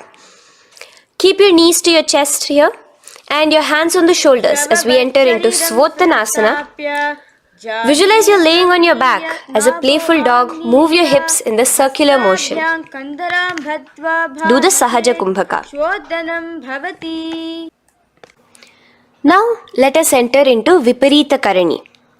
First, bringing your arms out from behind your shoulders. Let your arms be extended by the side of your body. Use the strength of your arms, palms flat on the ground, to push your body, your upper body, your lower body off the mat. And keep your legs straight above you, extended. Move your legs around and around in Viparita Karani. Automatically the Jalandhara Bandha is engaged. Breathing during the Jalandhara Bandha is the Murcha Kumbhaka. Visualize Swamiji in your inner space. The next is Viparita Karani 2. In the same position, just stop the rotational movement of your legs. Visualize Swamiji in your inner space. Now, as we enter into Langalasana, just let your feet from the top rest onto the ground above your head. Interlace your fingers in the Parashu Mudra behind your body. Visualize yourself as a plow in Langalasana, continuing to engage the Jalandhara Bandha. Bhumim karshayet langalasanam bhavati. Now, in Shaita Paschimottanasana, bring your hands out from behind your body and hold on to the toes above your head. Keep your legs and hands completely straight. Visualize Paramashiva as Shaita Paschimottanasana is one of the 84 different asanas directly revealed by Paramashiva himself. Continue to do the Murcha Kumbhaka, inhaling and exhaling with the Jalandhara Bandha. Clasping your toes now, spread your feet wide apart from each other in Supta Konasana. Visualize Swamiji in your inner space. Bring your feet back together as we enter into Chakrasana. Clasp your ankles, keeping your legs and hands completely straight above your head. Visualize yourself as a chakra, a wheel in Chakorasana. Now slowly rest your back onto the ground. Keep your legs raised up in Supta Prasarita Padangushtasana. Clasp the respective toes in the Prana Mudra with your index and middle fingers and spread your legs out wide apart from each other. Visualizing Swamiji in your inner space, restart the Ujjayi Kumbhaka where you're inhaling and exhaling, making the sound of an ocean. Bring your feet together in Supta Padangushtasana in the same position, continuing to visualize Swamiji in your inner space.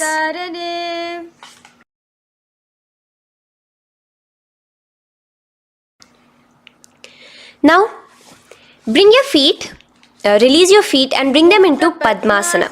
As you lay flat on your back in Matsyasana, hold the opposite elbows over your head, gazing at your nose. Visualize Matsya Avatara, the fish form of Bhagavan Mahavishnu. Now in the same position, put one hand over the other, extend it straight above your head. As you visualize Lord Rama in your inner space, continue to gaze at your nose. Now, slowly bring your hands to your hips as we enter into Sarvangasana. Lift your hips and legs up into the sky, crossing your legs in Padmasana. Let your hands support you, your elbows on the floor. Do the Jalandhara Bandha as you gaze at your nose in Sarvangasana. Now, bring your hips back onto the ground in Vrishchikasana. So in the Padmasana, just remove one foot alone. Keep one foot on the opposite knee as you pull the knee towards your face. Let your hands stretch out above your head, hooking forward as you raise your upper back off the ground, visualizing yourself as a scorpion in Vrishchikasana, gazing at your third eye. Do the Jalandhara Bandha, tucking in your chin to the chest. Now just switch your legs around as we repeat Vrishchikasana on the other side. Continuing to visualize yourself as a scorpion, gaze at your third eye. The next asana is Vrishapada Kshepasana. So come now to a complete flat position on your mat. Come down to a complete lying down position and interlace your fingers around your neck. Now raise both your feet off the ground. Extend one leg straight and the other knee to the chest in a bicycle motion. Alternate between extending and raising the knee again and again, bringing your opposite elbows to the respective knees. Visualize Swamiji in your inner space. Breathe in and out in the Sahaja. From Vrishapada Kshepasana, now lay flat onto the ground with your hands by your side as we enter into Marottanasana, where you will be lifting your legs one by one, touching the ears with your knees. Visualize Swamiji in your inner space. The next asana is Vrikasana. Now what you'll be doing is laying on your back. Bring the soles of your feet flat onto the ground. Stand up completely and lay back down. Visualize yourself as a wolf in Vrikasana.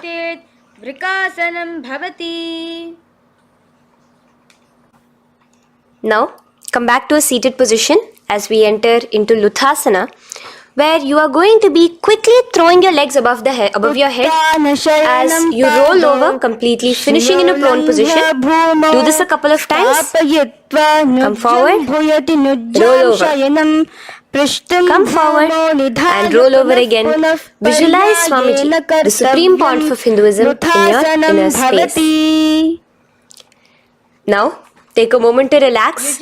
Lay on your belly with your toes extended in Sarathasana. Keep your hands onto the ground by your shoulders. Now here, contract your lips and make a sound like a flute, whistling while inhaling.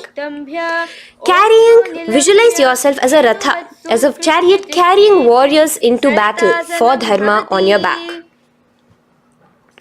Now from Sarathasana, let us enter into Dehalyullanghanasana. So place your palms on the ground and bring yourself to a plank position. Jump your leg forward and back between your arms, visualizing Swamiji in your inner space. Jump forward now. When your legs are between your hands, stand tall. Holding your toes with your hands, walk back and forth. Visualize yourself as a wise 60-year-old elephant in Jatyasana. Now come to a standing position. The next is a beautiful karana, the Lolitika karana. So keep your knees bent, feet pointing outwards again in the Aramandi position. Bend your elbows, keeping your hands at the chest level. Now swiftly move your arms across the body, bringing it back to the center and tilt your head back. Opening your chest up towards the sky, move your head in all the directions. Now stand back straight as we enter into Sarpasana. So stand erect like a rod with your arms by your side, hands touching the thighs. Visualize Devi, Kundalini, raising up and curling upwards around your body in Sarpasana. The next asana is Ushtrasadanasana. Lean forward and down, standing on top of your palms. Begin to move and walk like a camel, visualizing yourself as a camel. In the same position, continuing to walk around, switch your visualization to visualizing yourself as a horse as you start to walk around like a horse in Ashvasana. Now raise up tall as we enter into Kapota Nitakasana. Interlace your fingers behind the back. Pulling them down towards your calves, open up your chest. Keep your hands in the Parashamudra. Visualize yourself as a soaring bird diving down in Kapota Nitakasana. Now, stand tall as we enter into another karana here, the Tala Pushpaputam karana. Bring yourself to the Aramandi with your hands in the Namaskara Mudra. Simultaneously now, open up your palms while raising one heel off the ground, slightly lowering the waist and shoulder of the heel you have raised. Visualize you're offering a bouquet of flowers to Paramashiva as you come back to a standing position and repeat this on the other side. Let's do this a few times, offering flowers to Paramashiva. Now, come to a standing position. Stand straight and bring your hands together in the Namaskara Mudra. Slightly lean forward. Visualize yourself as a rhinoceros. Your hand is the horn as you gaze at your nose in Khadgasana. The next asana is Utthanotthanam. So come to a standing position and sit down all the way as low as you can to the ground and stand up. Do this again. Sit down, stand up, and again. Sit down, stand up.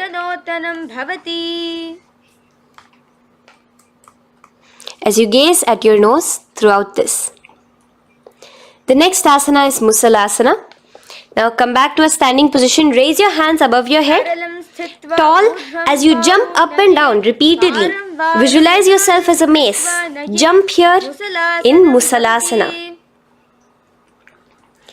The next asana is Uchirshaka. So come back to a standing position. Pull the sole of one foot towards your belly. Now with the other leg, sit down and stand up. Release the leg. Pick the other leg up, pull it towards your belly. Sit down and stand up in Uchirshaka as you visualize Swamiji in your inner space, gazing at your nose. The next is a karana, which we will be entering into. The Parshvajanu Karana. So again, bringing yourself to the Aramandi position. Bend and lift one knee towards your chest, pointing the toes downwards. Keep your arm around the knee, holding it with the hand in a fist. Let the other hand hang down on the thigh, wrist twisted, fingers pointing inwards. This is the Parshvajanu Karana. Now slowly release. As we enter into Tandavasana, stretch one leg out straight in front of you as you alternate between sitting and standing. Visualize yourself fiercely dancing as Paramashiva. Raise the foot to the inner thigh of the opposite side. As we enter into Brahmanasana, let your hand be resting by the sides. Keep your standing leg erect like a rod. Visualize yourself being blessed by Lord Brahma. Now, you can bring the left foot around the right knee and rotate it, tucking the left toes on the other side of the right calf. Simultaneously, cross your left arm below the right, bring your palms together in the Namaskara Mudra. Visualize yourself as Lord Garuda in Garudasana 3. Now slowly uncross your legs and hands as we enter into Ekapadasana, coming to a standing position. On the right leg, bring your left foot to the opposite thigh with your hands relaxed by the knees. Now take a hold of the raised foot with your hand in the Prana Mudra. Stretch your leg out wide, out to the side, and rotate your body quickly on the standing leg. Visualize yourself as the North Pole star in Dhruvasana. From here now, in the foot which is in your hand, just slowly, once you finish the rotating movement, in Trivikramasana, bring it up towards the back of your neck. Stand as tall as you can and alternate between sitting and standing. Visualize Bhagavan Mahavishnu in your inner space. Now you can take the leg out from behind your neck and stand straight. As we repeat the Parshvajanu Karana on the other side, bring your knee up to your chest, clasp your knee in a fist while the other hand comes to the opposite thigh. Hold there for a second and stretch your leg out In Tandavasana, sit and stand. Visualize yourself fiercely dancing as Paramashiva. Bring the foot to the inner thigh, standing straight like a rod. Get your hands by your sides. Visualize yourself being blessed by Lord Brahma. In Brahmanasana on the other side. Move into Garudasana 3 on the other side as you rotate your leg over, your hand under. Visualize yourself as Lord Garuda. And uncross yourself as we move into Ekapadasana on the other side. Bring your foot to the inner thigh, to the root of the thigh, and stand straight. Clasp your toes, stretch it out as we go into Dhruvasana on the other side. Visualize yourself as a pole star rotating quickly. Come back to a standing position and bring your foot behind your neck. In Trivikramasana, sit and stand. Visualize Vishnu, Bhagavan Mahavishnu in your inner space. Now, stand tall as we do the Samanaka Karana. Stand with your feet close together, toes slightly pointed outwards. Keep both the hands to the side of the body. Take a moment to breathe in and breathe out and relax.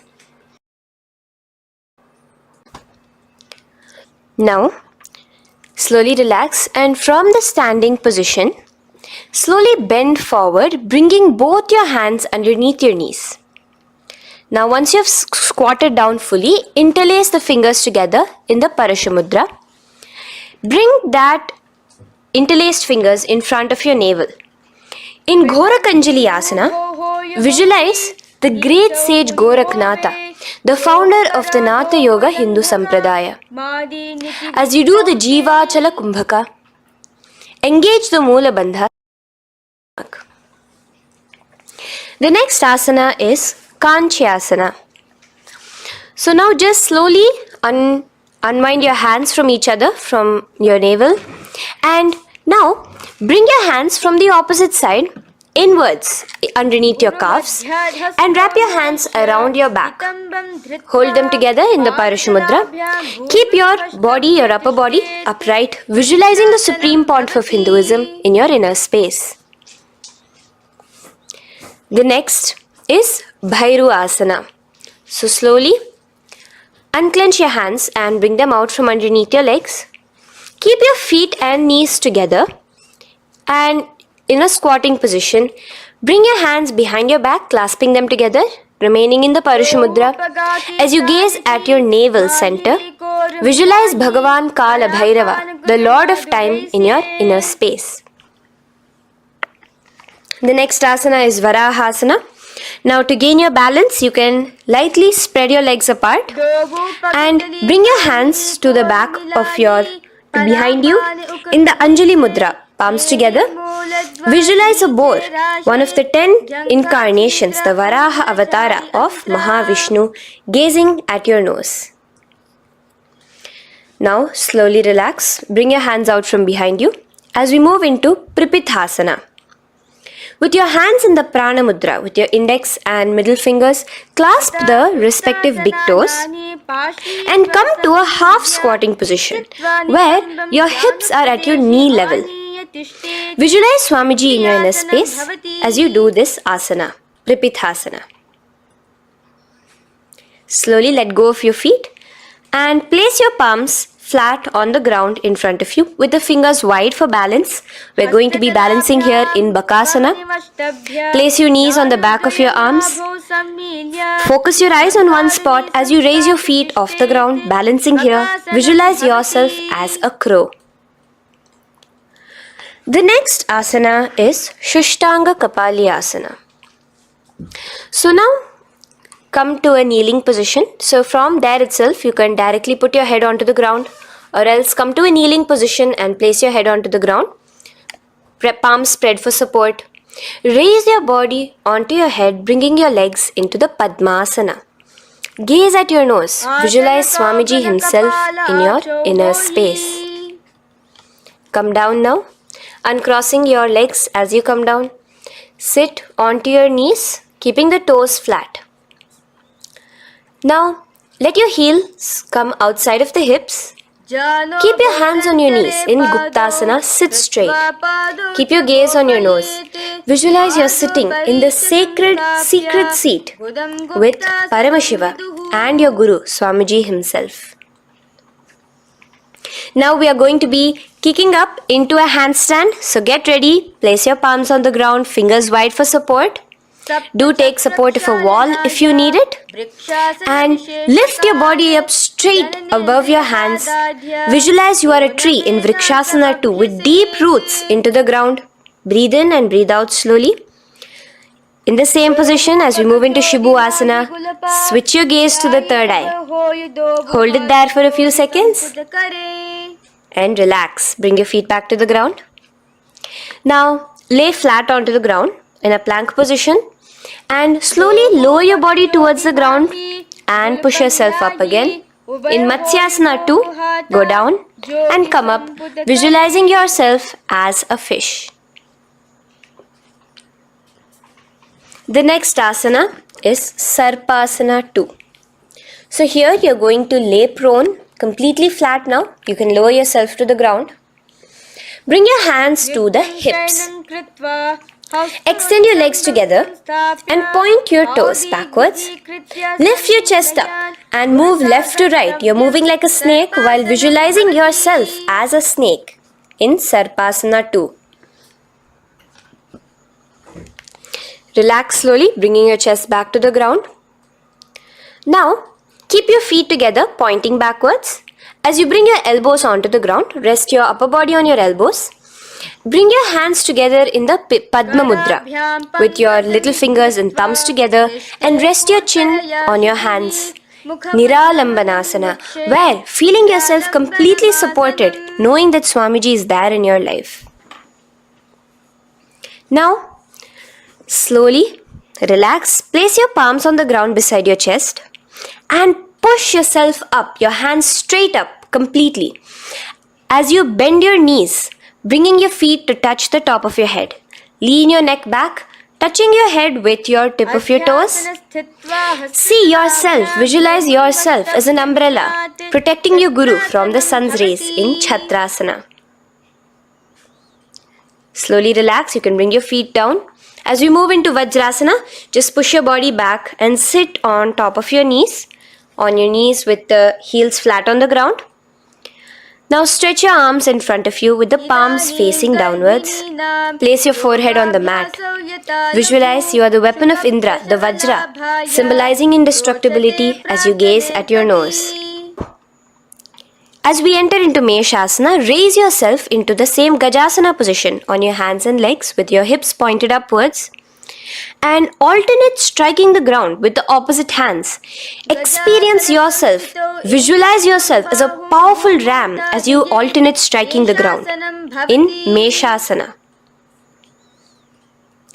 Now stop striking the ground, bring your palms down again. As we move into Ajasana, kick your legs off the ground and lower your forehead to the mat. Let's do it again. Kick your legs off the mat. Lower your forehead to the ground. You are unborn, existing for all of eternity in Ajasana. Now, come to a seated position as we move into Dhanantara Asana. Sit on your heel with your legs together. Pull your toes underneath you. As you bring your hands top of the knees, gaze at your nose, visualize Swamiji in your inner space. Here, do the Ujjayi pranayama, inhaling and exhaling like an ocean, Dhanantara Asana. From Dhanantara Asana, now interlace your fingers in front of you and then behind you. Stretch your arms towards all the sides, backwards, forwards. Giving a massage to the various different joints and muscles in your body. Lean forward, get up again. Continuing to visualize Swamiji in your inner space. Relax your hands and now take your respective heels and point them outwards, outside the side of your hips. Keep your hands on your knees with your thighs and knees resting on the ground, spine straight. Visualize yourself as Lord Garuda in Garudasana 4. You have Mahavishnu and Mahalakshmi on your back as you are flying. The next asana is Ananda Mandirasana.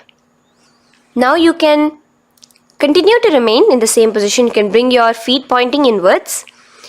Use your hands to clasp underneath your ankle. Make sure your knees are spread out wide. Gaze at the third eye. Visualize residing in the blissful space of a temple. You are in a temple in Ananda Mandirasana. Now, as we move into Mandukasana, keep your knees wide and sit on top of your ankles. Your hands underneath your knees. Gaze to your nose. Visualize yourself as a frog. Suck in your stomach in the Udyana Bandha. And remember to do the Manduki Mudra, your tongue, your frog-like tongue, catching the nectar dripping from the Sahasrara Chakra in Mandukasana 2. Now, as we move into Narasimhasana, tuck your toes in and sit on top of the heels. Place your palms on the ground, spread your fingers wide and spread your knees apart onto the ground too. Gaze towards your nose, stick out your tongue and exhale forcefully, visualizing the Narasimha Avatara, the form of Mahavishnu as a half lion and half man. Now just raise up, bring your hands off the ground. Here we'll be doing a new pranayama, which is the Bhishraka pranayama, as we enter into Bhishrakasana. So continue to keep your knees and feet on the floor. As you bring your hand up to your face, make a hollow of your palms and place it over the mouth. Keep your thumbs under your teeth and close your lips. Gaze to your nose. Inhale through your left nostril, exhaling through the mouth. Gaze at your nose again. Visualize yourself as Devi, presiding over any and all minuscule fears you may have within you. Now moving back into the Ujjayi Pranayama, let us do Makadasana. So you can take your hands off your face and slowly remaining in the same position, bring it to your armpits. Bring your fingers to your armpits. Imitate as if a monkey is scratching. As you gaze to your third eye, visualize yourself as a playful monkey in Makadasana. From Makadasana, let's move into Vajra Sangharasana. So you can slowly lift your knees off the ground, just balancing on your toes, sitting on the heels. Bring your hands behind your back and clasp the opposite elbows. Gaze to your nose, embody a diamond, visualize yourself as a diamond-like strength for yourself and your Sangha. The next asana is Khanjanasana. So now you can uncross your hands, rest on top of the heels with your knees on the ground. Keep the toes down, ankles crossed behind. Place your palms on the mat to your side. Suck your stomach in the Udyana Bandha as you gaze at your nose in Khanjanasana. Now, you can uncross your ankles and just sit with your toes flat. Keep your knees wide on the floor. Rest your hands on the knees. Just relax the Udyana Bandha, just sucking in your perineum in the Mula Bandha. Gaze at your nose, visualize yourself as a turtle with a stable body and mind to live for hundreds of years. And without changing anything in your physical posture, just visualize yourself uniting with Swamiji himself in Yogasana. Now, raise up onto your knees, cross your ankles behind your back until the feet are coming towards the opposite knees. Now, bring your hands behind you and hold on to the calves with the fingers inside, the thumbs outside. Gaze at the third eye as you visualize yourself in a space of oneness with Paramashiva himself as Swamiji. Now you can uncross your ankles, come back to standing on your knees as we enter into Ushtrasana 2. So now, in a kneeling position, bend backward, hold your ankles with your hands. Keep your arms straight. As you push your hips forward and tilt your head backwards, visualize yourself as a camel in Ushtrasana 2. Slowly, in the same position, lower yourself onto your back in Jatyasana 2. As you are lowering yourself, experience yourself as a blooming lotus. Bring your head, the back of your head onto the mat. Gaze to your nose. Now, let's move into Viratasana. So, try your best to do this without the support of your hands, but you can use your hand support if needed as you raise up from Jatyasana and back down. Raise up and go back down as you gaze at your nose. Raise up and go back down. Visualize Swamiji in your inner space. Now from Viratasana, raise your hips up higher, bringing your forearms onto the mat behind you in a short back bend posture. Hold the back of your heels in Kapotasana.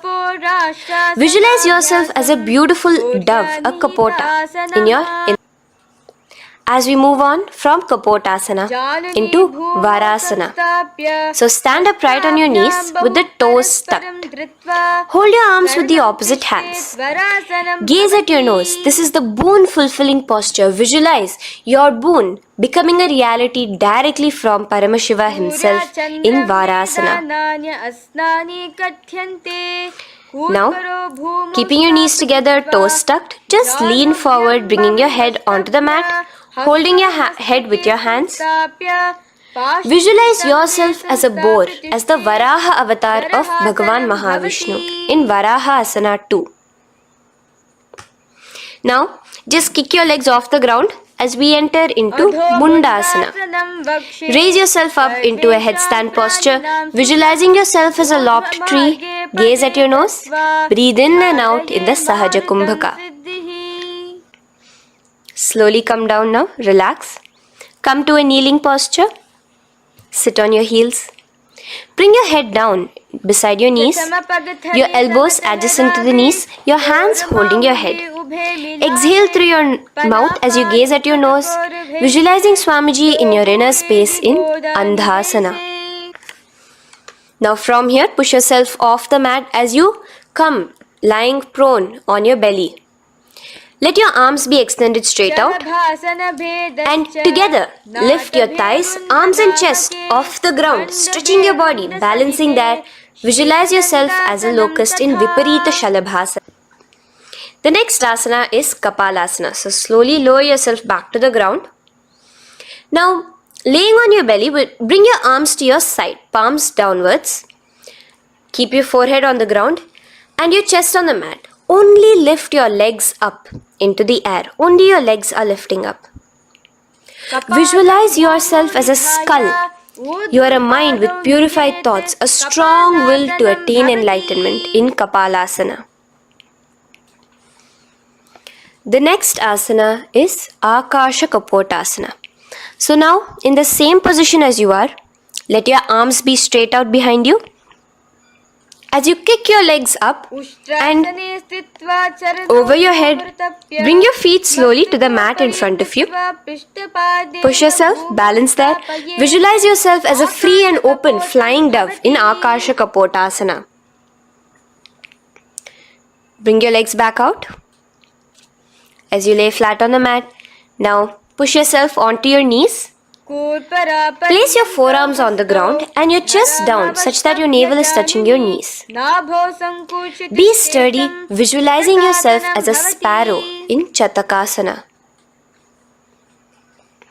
The next asana is Vrishchikasana 2. So your forearms are on the ground. Now slowly raise to your toes and kick your legs off the mat. Slowly lowering your legs to your head. Visualize yourself as a scorpion as you balance in Vrishchikasana 2. Slowly release yourself, coming back to the ground as we enter into Vrishasana.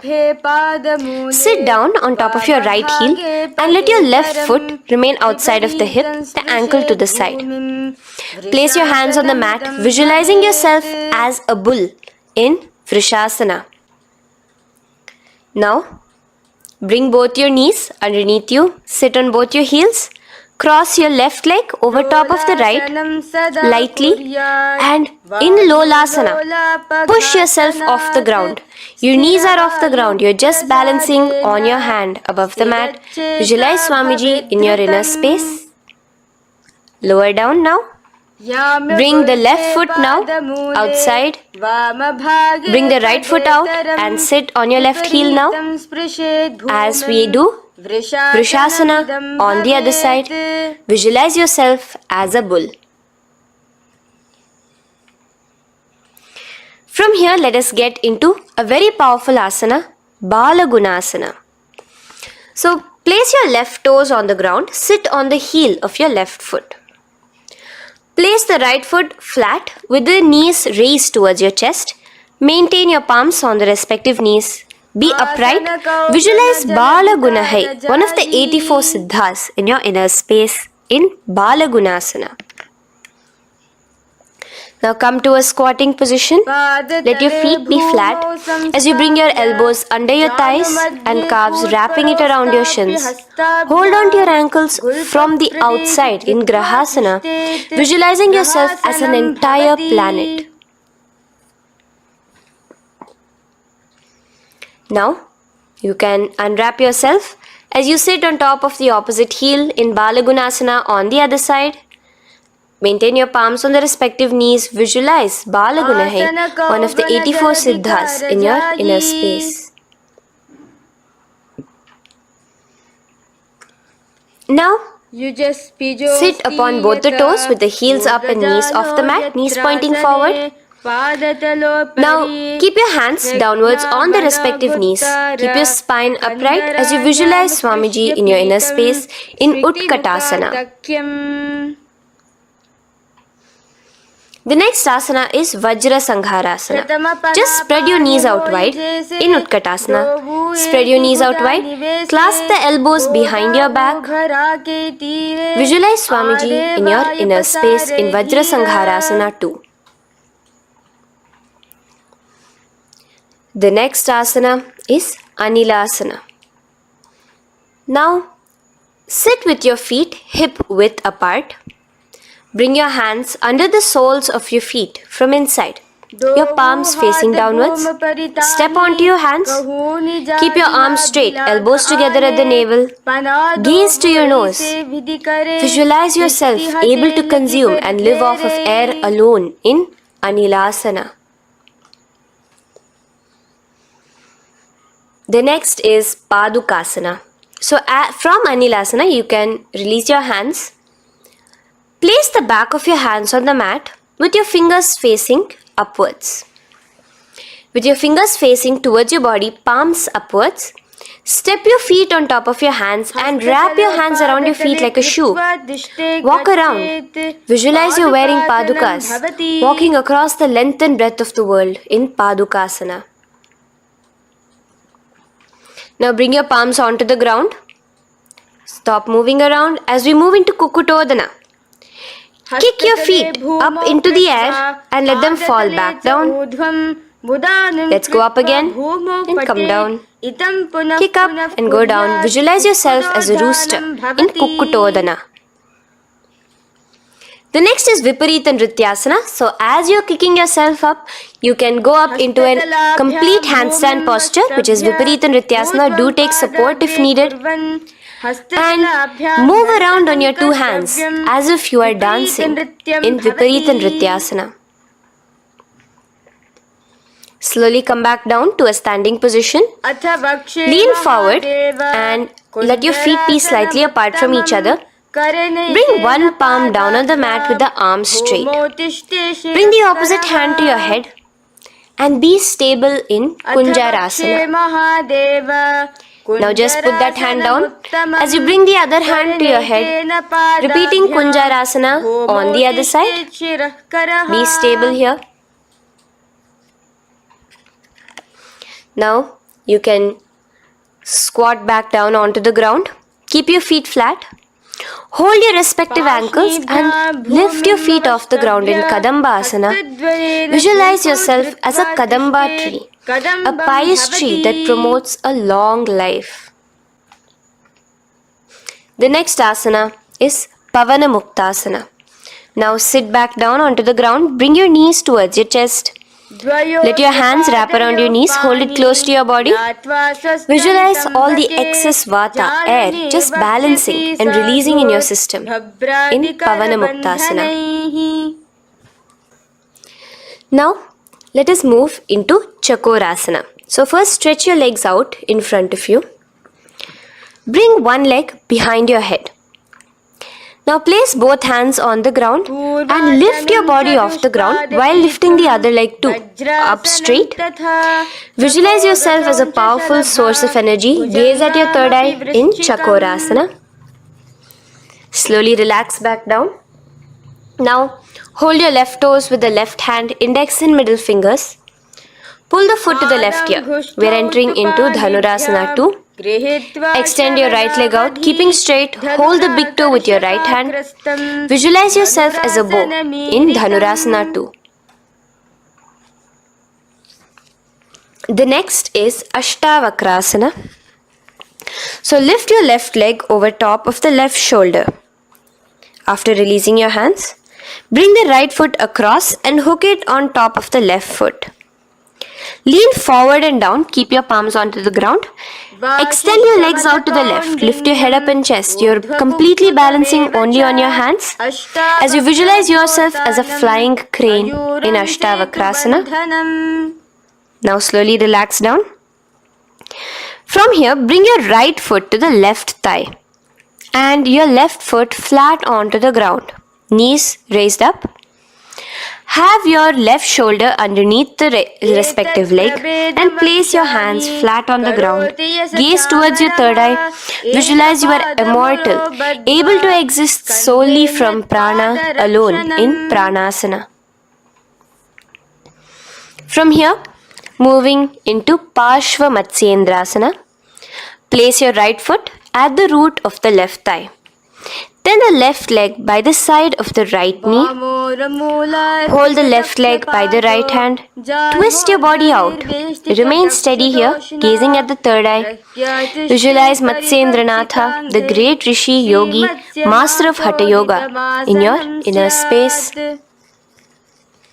Now slowly unwind yourself. As we repeat Chakorasana on the other side, lift the other leg behind your head.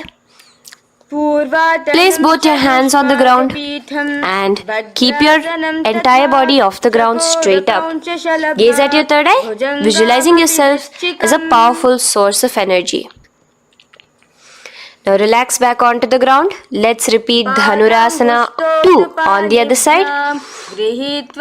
Clasp your respective hands with the feet. Pull one foot back, the other foot extended forward, visualizing yourself as a bow. Release your feet as you cross them over each other, over top the shoulder in Ashtavakrasana on the other side. Raise off the ground. Visualize yourself as a flying crane. The next asana, we'll be repeating Pranasana on the other side. Bring the right foot to the left thigh. Bring your hands onto the ground with the knee raised. Gaze at your third eye, visualizing yourself able to live off just prana, just air alone. And relax as we do Parshva Matsyendrasana on the other side. Twist yourself, visualizing Matsyendranatha, gaze towards your third eye. And from there, let us enter into Ardha Paschimottanasana. Keep one leg straight and press your perineum with the other heel. Bring your chest forward and down. Hold your toes and feet and bring your head towards your knees. Here in Ardha Paschimottanasana, visualize Swamiji in your inner space. Now raise up, and the foot which was at the inner thigh, now rotate it outside of the hip. Now hold the sole of your other foot and lift your leg up towards your forehead. Try to bring your knee to your forehead as you keep your knee straight. Gaze to the nose in Kraunchasana. Visualize yourself as a crane. Now slowly relax down your leg. Now the leg that is now straight, you can bring it to the inner thigh as you straighten out the other leg. As we repeat, Ardha Paschimottanasana on the other side. Lean forward and down, clasping your foot. Bring your forehead to your knee. Visualize Swamiji in your inner space. Slowly raise up. Place your right ankle outside of the hip now. Hold the sole of the left foot, lifting the leg up towards your forehead. Stretch yourself there. Gaze at the tip of your nose. Visualize yourself as a crane in Kraunchasana on the other side. Now, from here, bring the soles between the thighs and calves. So once you have relaxed yourself, bring your soles between the thighs and calves. Keep your spine straight, palms resting on your knees. Visualize a swastika, embodying peace, well-being, good fortune and prosperity as you gaze at your nose in swastikasana. Now without changing anything about your position, just take your hands alone. Cover the respective heels with your hands in Gorakshasana as you tuck your chin to your chest in Jalandhara Bandha. Gaze at your nose. Visualize the great Rishi Gorakhnatha, the founder of the Natha Yoga Hindu order. Now release the Jalandhara Bandha. Continue to keep the Mula Bandha engaged throughout the whole sequence. As you raise one foot to the opposite thigh, bring your hands to your face in the Shanmukhi Mudra, closing your eyes with your index finger, nose with the middle finger, ears with the thumbs. Gaze at your third eye as you meditate on Swamiji himself, the Supreme Pontiff of Hinduism. Now release the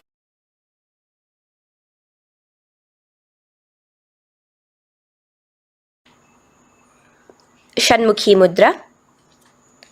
And in Yogasana 2, bring your legs into the Padmasana position over the opposite thighs. Keep your hands flat onto the ground beside your knees with the palms facing upwards. Sit straight, gaze at your nose. Here we'll be starting the Kaka Chanchu Kumbhaka, where your inhalation will be through your tongue wrapped like a pipe, and your exhalation will be through your nose. From Yogasana 2, now keeping your palms beside your body, just switch them around to be flat on the ground and push your entire body off the ground, balancing. Visualize yourself as a rooster in Urdhva Kukkutasana.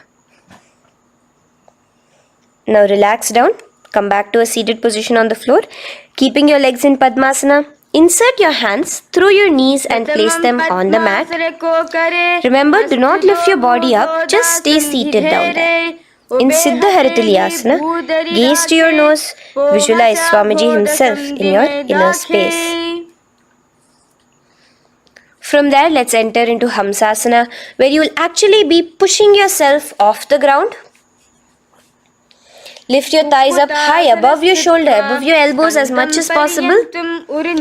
Gaze to your nose, visualizing yourself as an elegant swan in Hamsasana. Now release yourself. Now, do not take your hands out from between your thighs and calves. Just go onto your knees and reach your hands behind your body with your fingers interlaced in the Parashu Mudra. Bring your forehead to the floor as you gaze at your nose. Visualize yourself as Lord Paramashiva's bow in Karmukasana. Now, slowly come back to the seated position as we move into Kurmasana 2. Keeping your hands in between your thighs and calves, bend your elbows and hold your respective shoulders with your hands. Visualize yourself as a turtle, a stable body and mind to live for hundreds of years. Now in the same position, just engage the Jalandhara Bandha, tucking your chin to your chest as we move into Granthi Bhedasana, gazing at your nose. Rejoice, knowing you are in Paramashiva's secret knot posture. And from there, release the Jalandhara Bandha as you roll onto your back. Keep your hands on the shoulders, laying flat on your back. As you visualize yourself as a turtle on its back, playful, gaze at your nose in Uttana Kurmasana. Now rock yourself back to a seated position as we do Pangu Kukkutasana. Now it's the same as your hands between your thighs and the calves, except you will be placing one hand flat on the mat. Hold the wrist with the other hand. Lift your body up and holding only on one hand. Visualize yourself as a rooster in Pangu Kukkutasana. Now release back to the ground. Hold. Let's do Pangu Kukkutasana on the other side. Place the other palm flat and bring the other hand holding the wrist. Push yourself off the ground. Visualize yourself as a rooster. Continue the Kakachanchu Kumbhaka, sucking in your breath through your curled tongue and exhaling through your nose. As you slowly extricate your hands from between your thighs and calves, let's do Giridharasana here. So now, interlace your fingers in the Parashamudra as you place your elbows on the feet, remaining your legs in Padmasana. Lean forward and down, resting your chin on your knuckles. Place your thumbs to your throat in Giridharasana. Visualize Swamiji in your inner space. From there now, sit straight into Padmasana 3. So with your legs in Padmasana, bring one hand over the other near your navel center. Engage all the three bandhas, suck in your stomach, clench your perineum, tuck your chin to your chest and gaze at your nose in Padmasana 3. Slowly now, as we move into Padmasana 4, bring your hands to the respective knees. Release the Jalandhara Bandha and release the Uddiyana Bandha, just engaging the Moola Bandha alone. Visualize Paramashiva in your inner space as you gaze at your nose in Padmasana 4. Now we'll be entering into Karmukasana 2. So in the Padmasana position, hook your right hand index and middle finger in the Prana Mudra around the toe. Pull it back while your left hand rests on the knee. Now, as you visualize yourself as Paramashiva's bow, just release your right foot, bring your left hand to the left toe, right toe, and let your right hand be on the right knee. Now from here, let's do Karmukasana 3. So you can release your toes, cross your hands behind your back, continue to keep your legs in Padmasana, and with your respective hands, cross behind your back. Hold on to the toes in the Prana Mudra. Engage all the three bandhas, suck in your stomach, clench your perineum, tuck your chin to your chest. Visualize yourself as Paramashiva's bow in Karmukasana 3. Slowly relax the bandhas, just keeping the Moola Bandha. Continue to hold on to your toes. Release the Uddiyana Bandha and the Jalandhara Bandha. Switch your gaze to the third eye. Visualize you are Paramashiva's third eye itself. Anything you come across, you just rejuvenate it, destroy it in Dridhasana. Now, try to keep your hands at the toes. If not, just keep your hands crossed behind you as you lean onto your back in Padmasana, where you are entering into the Nagrasana position. Lay flat onto the back, visualizing yourself as a snake, gaze at your nose in Nagrasana. Do the Sahaja Kumbhaka, simple breathing, inhaling and exhaling.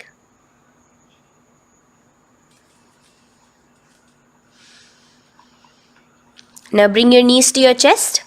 Let your hands wrap around your knees.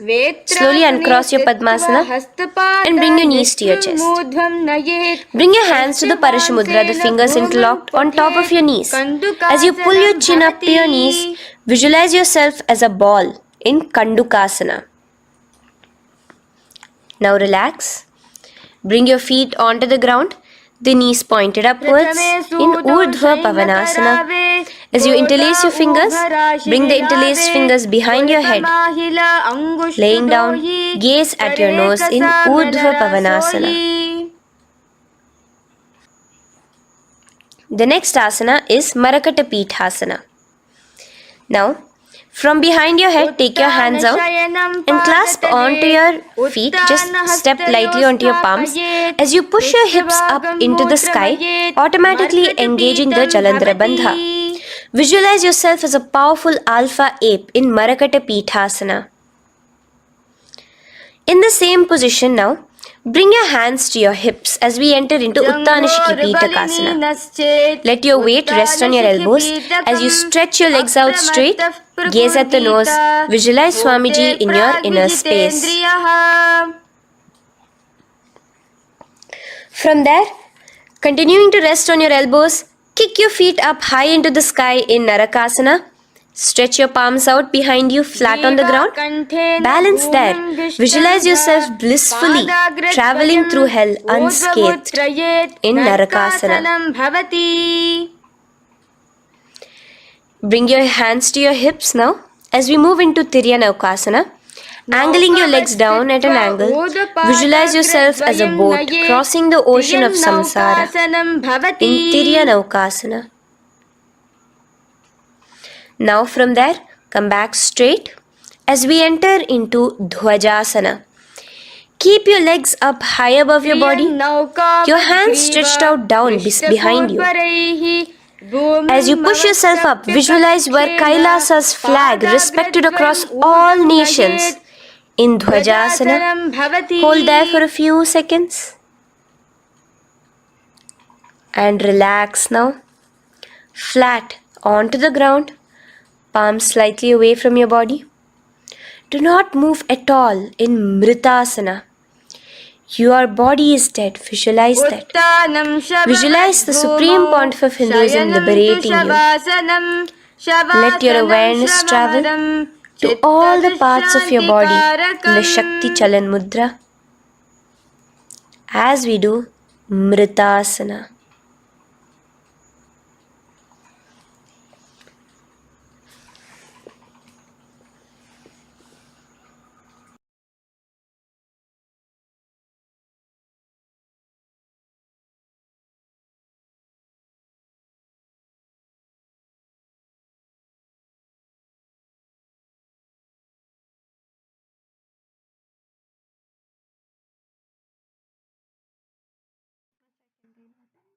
Om Purnamadah Purnamidam Purnat Purnamudachyate Purnasya Purnamadaya Purnamevavashishyate Om Shanti Shanti Shantihi Harihi Om Tat Sat Sarvam Bhagavat Shri Nityananda Paramashiva Padukarpanamastu Om Nityanandam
Nityananda Guru Charana Vandanam Vandanam Guru Vandanam Guru Charana Vandanam Nityananda Guru Charana Vandanam.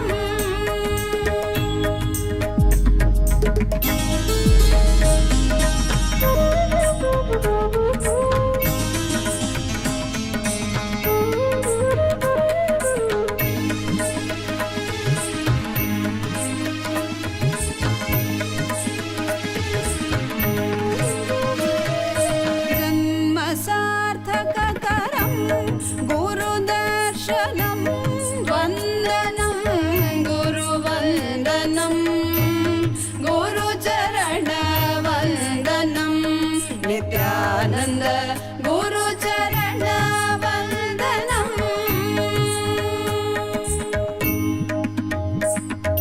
Pada sada sada ga pada pada pari ga pa ga sari ga re ga pa pada sari ga re. Sada sada ga pada pare ga pa sankata kavacha madhuranubhavanandam Guru Smaranam Paramasukadam kevalam jnanamurtam dvandvatītam gagana sadrusham tattvamasyaadhilaksham ekam nityam vimalamachalam sarvadi sakshibhutam bhavatītam trigunarahitam sadgurum tam namami. Nityanandam to all the participants that are here sitting with us right now. Hope all of you had a wonderful yoga. How was the yoga? Did all of you enjoy the yoga today? How was yoga for all of you? Can I request all the participants to please share? How was the yoga? Wonderful. How many of you experienced breakthroughs? Please kindly post that also. Which asana did you experience breakthrough in? Which asana were you able to do a little better today? Take a few minutes and please share.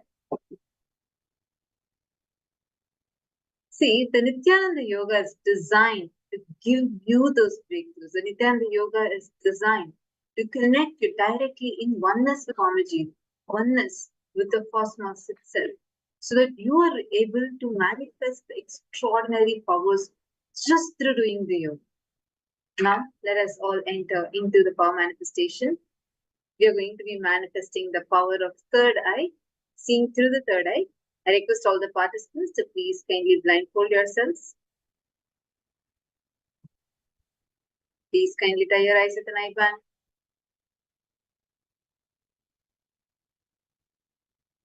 Now, we're going to be projecting an image for all of you, and you're going to be seeing through your third eye and identifying the colors, the shape, what image it is. So when you tie your eyes, you're going to first verbalize. You can just tell it out. Are all of you ready?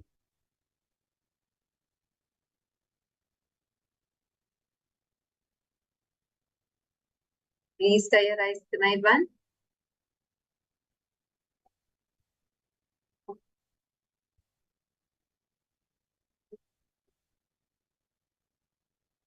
It can be picture of anything, literally anything. So you may never know. So do not try to guess. Just try to see through your third eye.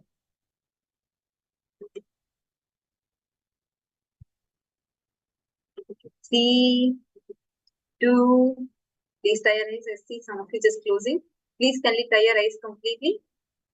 3, 2, 1. Start verbalizing. Paramashivoham Om Nityananda Paramashivoham Om Nityananda Paramashivoham Om Nityananda Paramashivoham Om Nityananda Paramashivoham Om